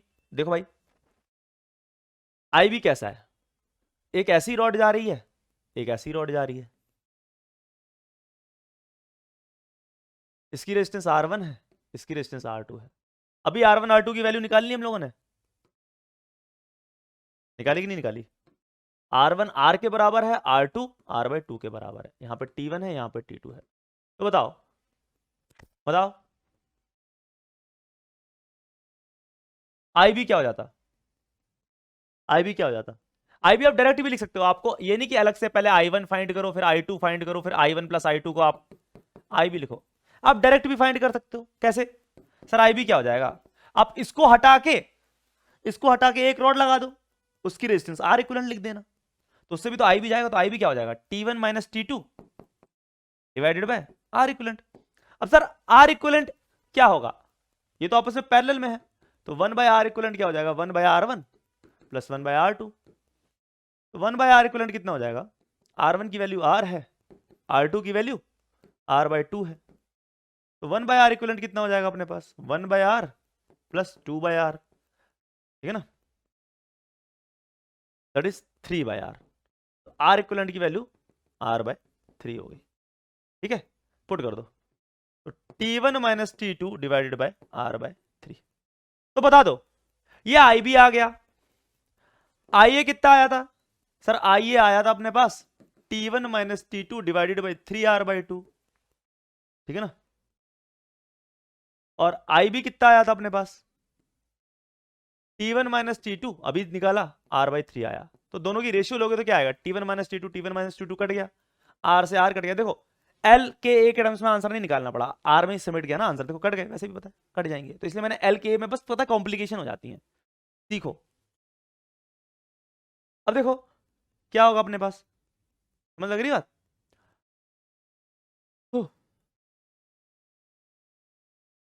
हाँ, अब देखो यहां से T1 माइनस T2 कट गया, तो आंसर कितना आ जाएगा, 2/9 ना,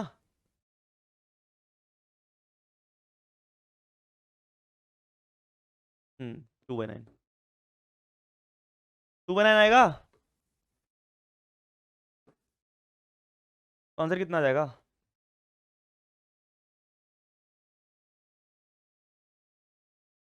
2/9, 2/9, समझ लग रही बात? अरे भाई साहब अब तो कर ही लोगे ना, इसके आगे कर लोगे, ये 3 इधर जाएगा, चला 3 3 3 9 होता, चलो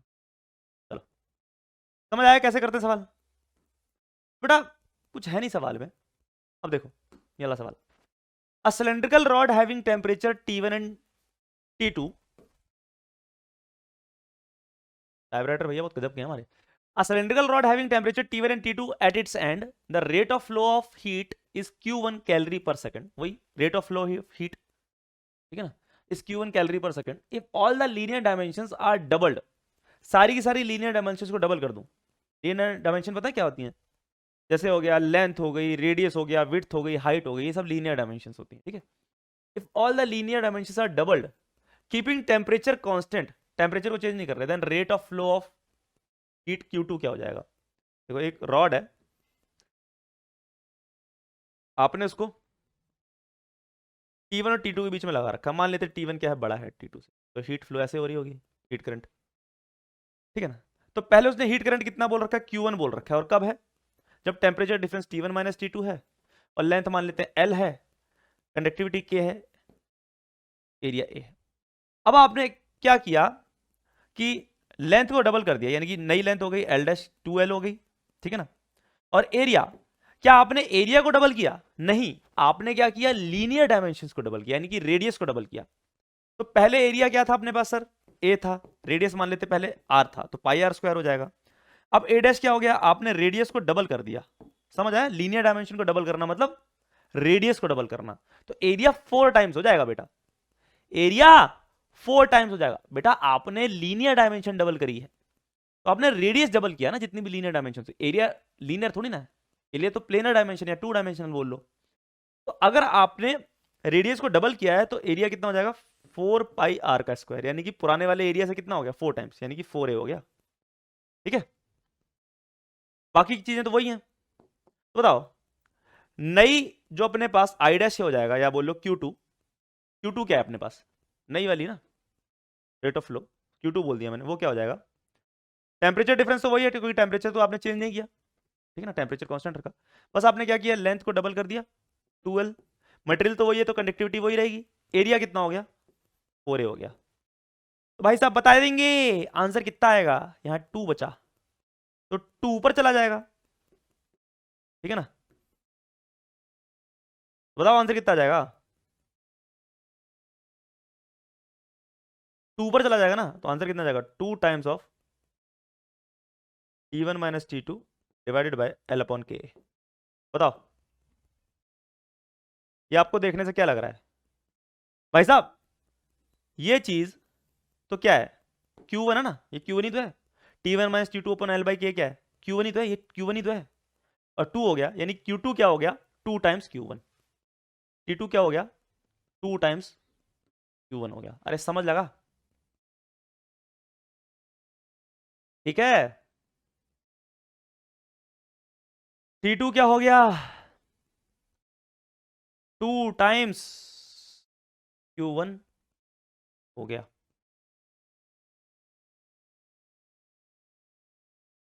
ठीक है,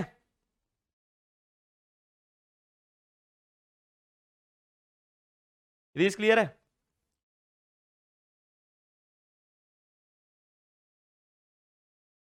इस तरीके के सवाल आते हैं, ये सारे आए हुए सवाल हैं, सब आए हुए सवाल हैं, लल्लू लल्लू सवाल।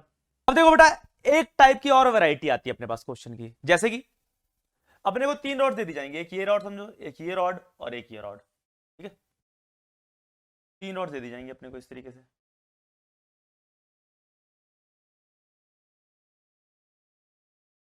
और ये तीनों रॉड का जंक्शन है, ये समझो कितने पे है 20 डिग्री सेल्सियस पे, ये समझो कितने पे है 50 डिग्री सेल्सियस पे, ये समझो कितने पे है 80 डिग्री सेल्सियस या लैंड। इसकी लेंथ मान लेते हैं L थर्मल कंडक्टिविटी के, एरिया A, इसकी लेंथ मान लेते हैं 2L थर्मल कंडक्टिविटी के, एरिया A की लेंथ मान लेते हैं L thermal conductivity 2K, area 2A। ठीक है, ये चीज है। अपन से पता पूछा क्या जाएगा इसमें, बताओ जंक्शन का टेम्परेचर कितना होगा, जंक्शन का टेम्परेचर कितना होगा, बताओ जल्दी से जंक्शन का टेम्परेचर कितना होगा। तो जब भी इस टाइप का सवाल आए तो आपने क्या करना है, जब भी जंक्शन का टेम्परेचर पूछा जाए ऐसे सवालों में, तो आप मान लो कि जंक्शन का टेम्परेचर सबसे ज्यादा है, कंसीडर सपोज इमेजिन, अरे होगा नहीं, वैसे होगा नहीं, आप मान लो, एंड में जो भी आंसर होगा सही आ जाएगा अपने आप। तो जंक्शन का टेम्परेचर सबसे ज्यादा मान लो, हमको पता है हीट हमेशा higher temperature to lower temperature flow करती है। अगर मैंने जंक्शन का टेम्परेचर सबसे ज्यादा मान लिया है, सबसे ज्यादा यानी कि 20, 50, 80 उनसे भी ज्यादा, T सबसे ज्यादा मान लिया है, इमेजिन कर लिया है, तो हीट 20 की तरफ जाएगी, समझो I1 हीट करंट, इधर जाएगा क्या कुछ I2 मान लिया, इधर जाएगा कुछ I3। भाई साहब हीट हमेशा higher temperature to lower temperature जाती है, तो भाई साहब अगर मैंने T को सबसे ज्यादा मान लिया तो T से ही 20 की तरफ जाएगा, T से ही 50 की तरफ जाएगा, T से ही 80 की तरफ जाएगा। अब याद करो आपने क्या सीखा था 10th क्लास के अंदर कि जंक्शन पे नेट करंट क्या होता है सर, जीरो। जंक्शन पे नेट करंट क्या होता है, जीरो। अब कौन कौन सा करंट है sir, I1 plus I2 plus I3, तो I1 plus I2 plus I3 should be equal to zero. I1 plus I2 plus I3 क्या हो जाएगा अपने पास, जीरो हो जाएगा अपने पास। जंक्शन पे नेट करंट क्या होगा, जीरो। अब करंट तो लिखना आता है, करंट क्या होता है, temperature difference upon thermal resistance, ठीक है ना। तो टेम्परेचर डिफरेंस क्या है सर I1 के लिए T minus 20 divided by thermal resistance, इसकी थर्मल रेजिस्टेंस R1 लिख लेते हैं पहले, R1 हो जाएगा L बाई के ए, R2 हो जाएगा अपने पास सर 2L है अपॉन के ए। तो L बाई के ए को अगर मैं R ले लूं ताकि हम लोगों को ये L बाई के ए बार बार ना लिखना पड़े, तो R1 को अगर मैंने R ले लिया तो 2L बाई के ए क्या हो जाएगा एक तरह से 2R, ठीक है ना। और सिमिलरली R3 क्या हो जाएगा, R3 है L upon 2K into 2A, हो जाएगा L bye 4KA। L bye 4KA का मतलब क्या हो जाएगा, R बाय 4। ठीक है, I1 क्या हो जाएगा, टेम्परेचर डिफरेंस यानी T minus 20 divided by R। I2 क्या हो जाएगा, ये वाला करंट यानी कि T minus 50 divided by 2R। बेटा L बाई के भी आप पुट कर सकते हो, लेकिन कॉम्प्लिकेशन बढ़ जाएगी, क्यों लिखना, वो तो कट ही जाएंगे। I3 क्या हो जाएगा अपने पास, जगह T minus 80 divided by R by 4। ठीक है, दिस क्लियर है कि नहीं, इक्वल टू 0। तो R R R कट गए, देखो आप L बाई के भी लिखते ना R की जगह, तो वो भी कट ही जाते। तो देखो क्या आ जाएगा अपने पास, T minus 20 plus T by 2 minus 25, फिर कितना जाएगा 4T माइनस 320 इक्वल टू 0। तो 4T plus 5T plus T by 2 यानी कि 11T बाई 2 माइनस 20 और माइनस 25 माइनस 45 प्लस माइनस 320 यानी कि माइनस 365 इक्वल टू 0। कैलकुलेशन देख कर लेना यार, मैंने हीरो बनने में कर जल्दी से लिख दी, एक बार चेक कर लेना। तो T कितना आ जाएगा सर, T आ जाएगा 365 इंटू 2 डिवाइडेड बाई 11 यानी 2 to 4 6 to 12 2 to 6 7 724 बाई 11 इतना डिग्री सेल्सियस आएगा। ठीक है ना, देख लेते हैं भाई मोबाइल से करके कितना आ रहा है, मैं तो मोबाइल से करूंगा।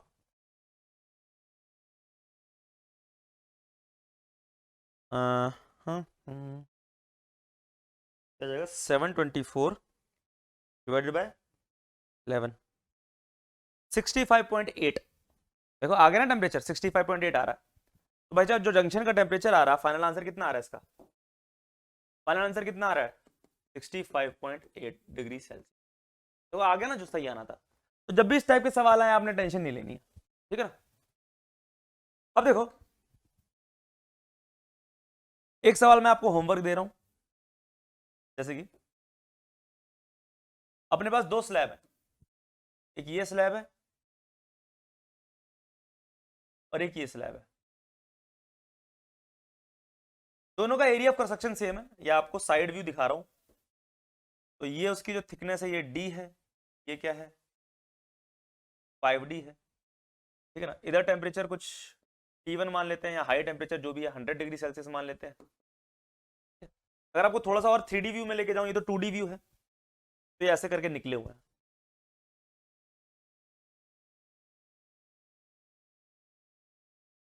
अब तो समझ आ रहा होगा ना क्या है, किस तरीके से बात कर रहा हूं मैं।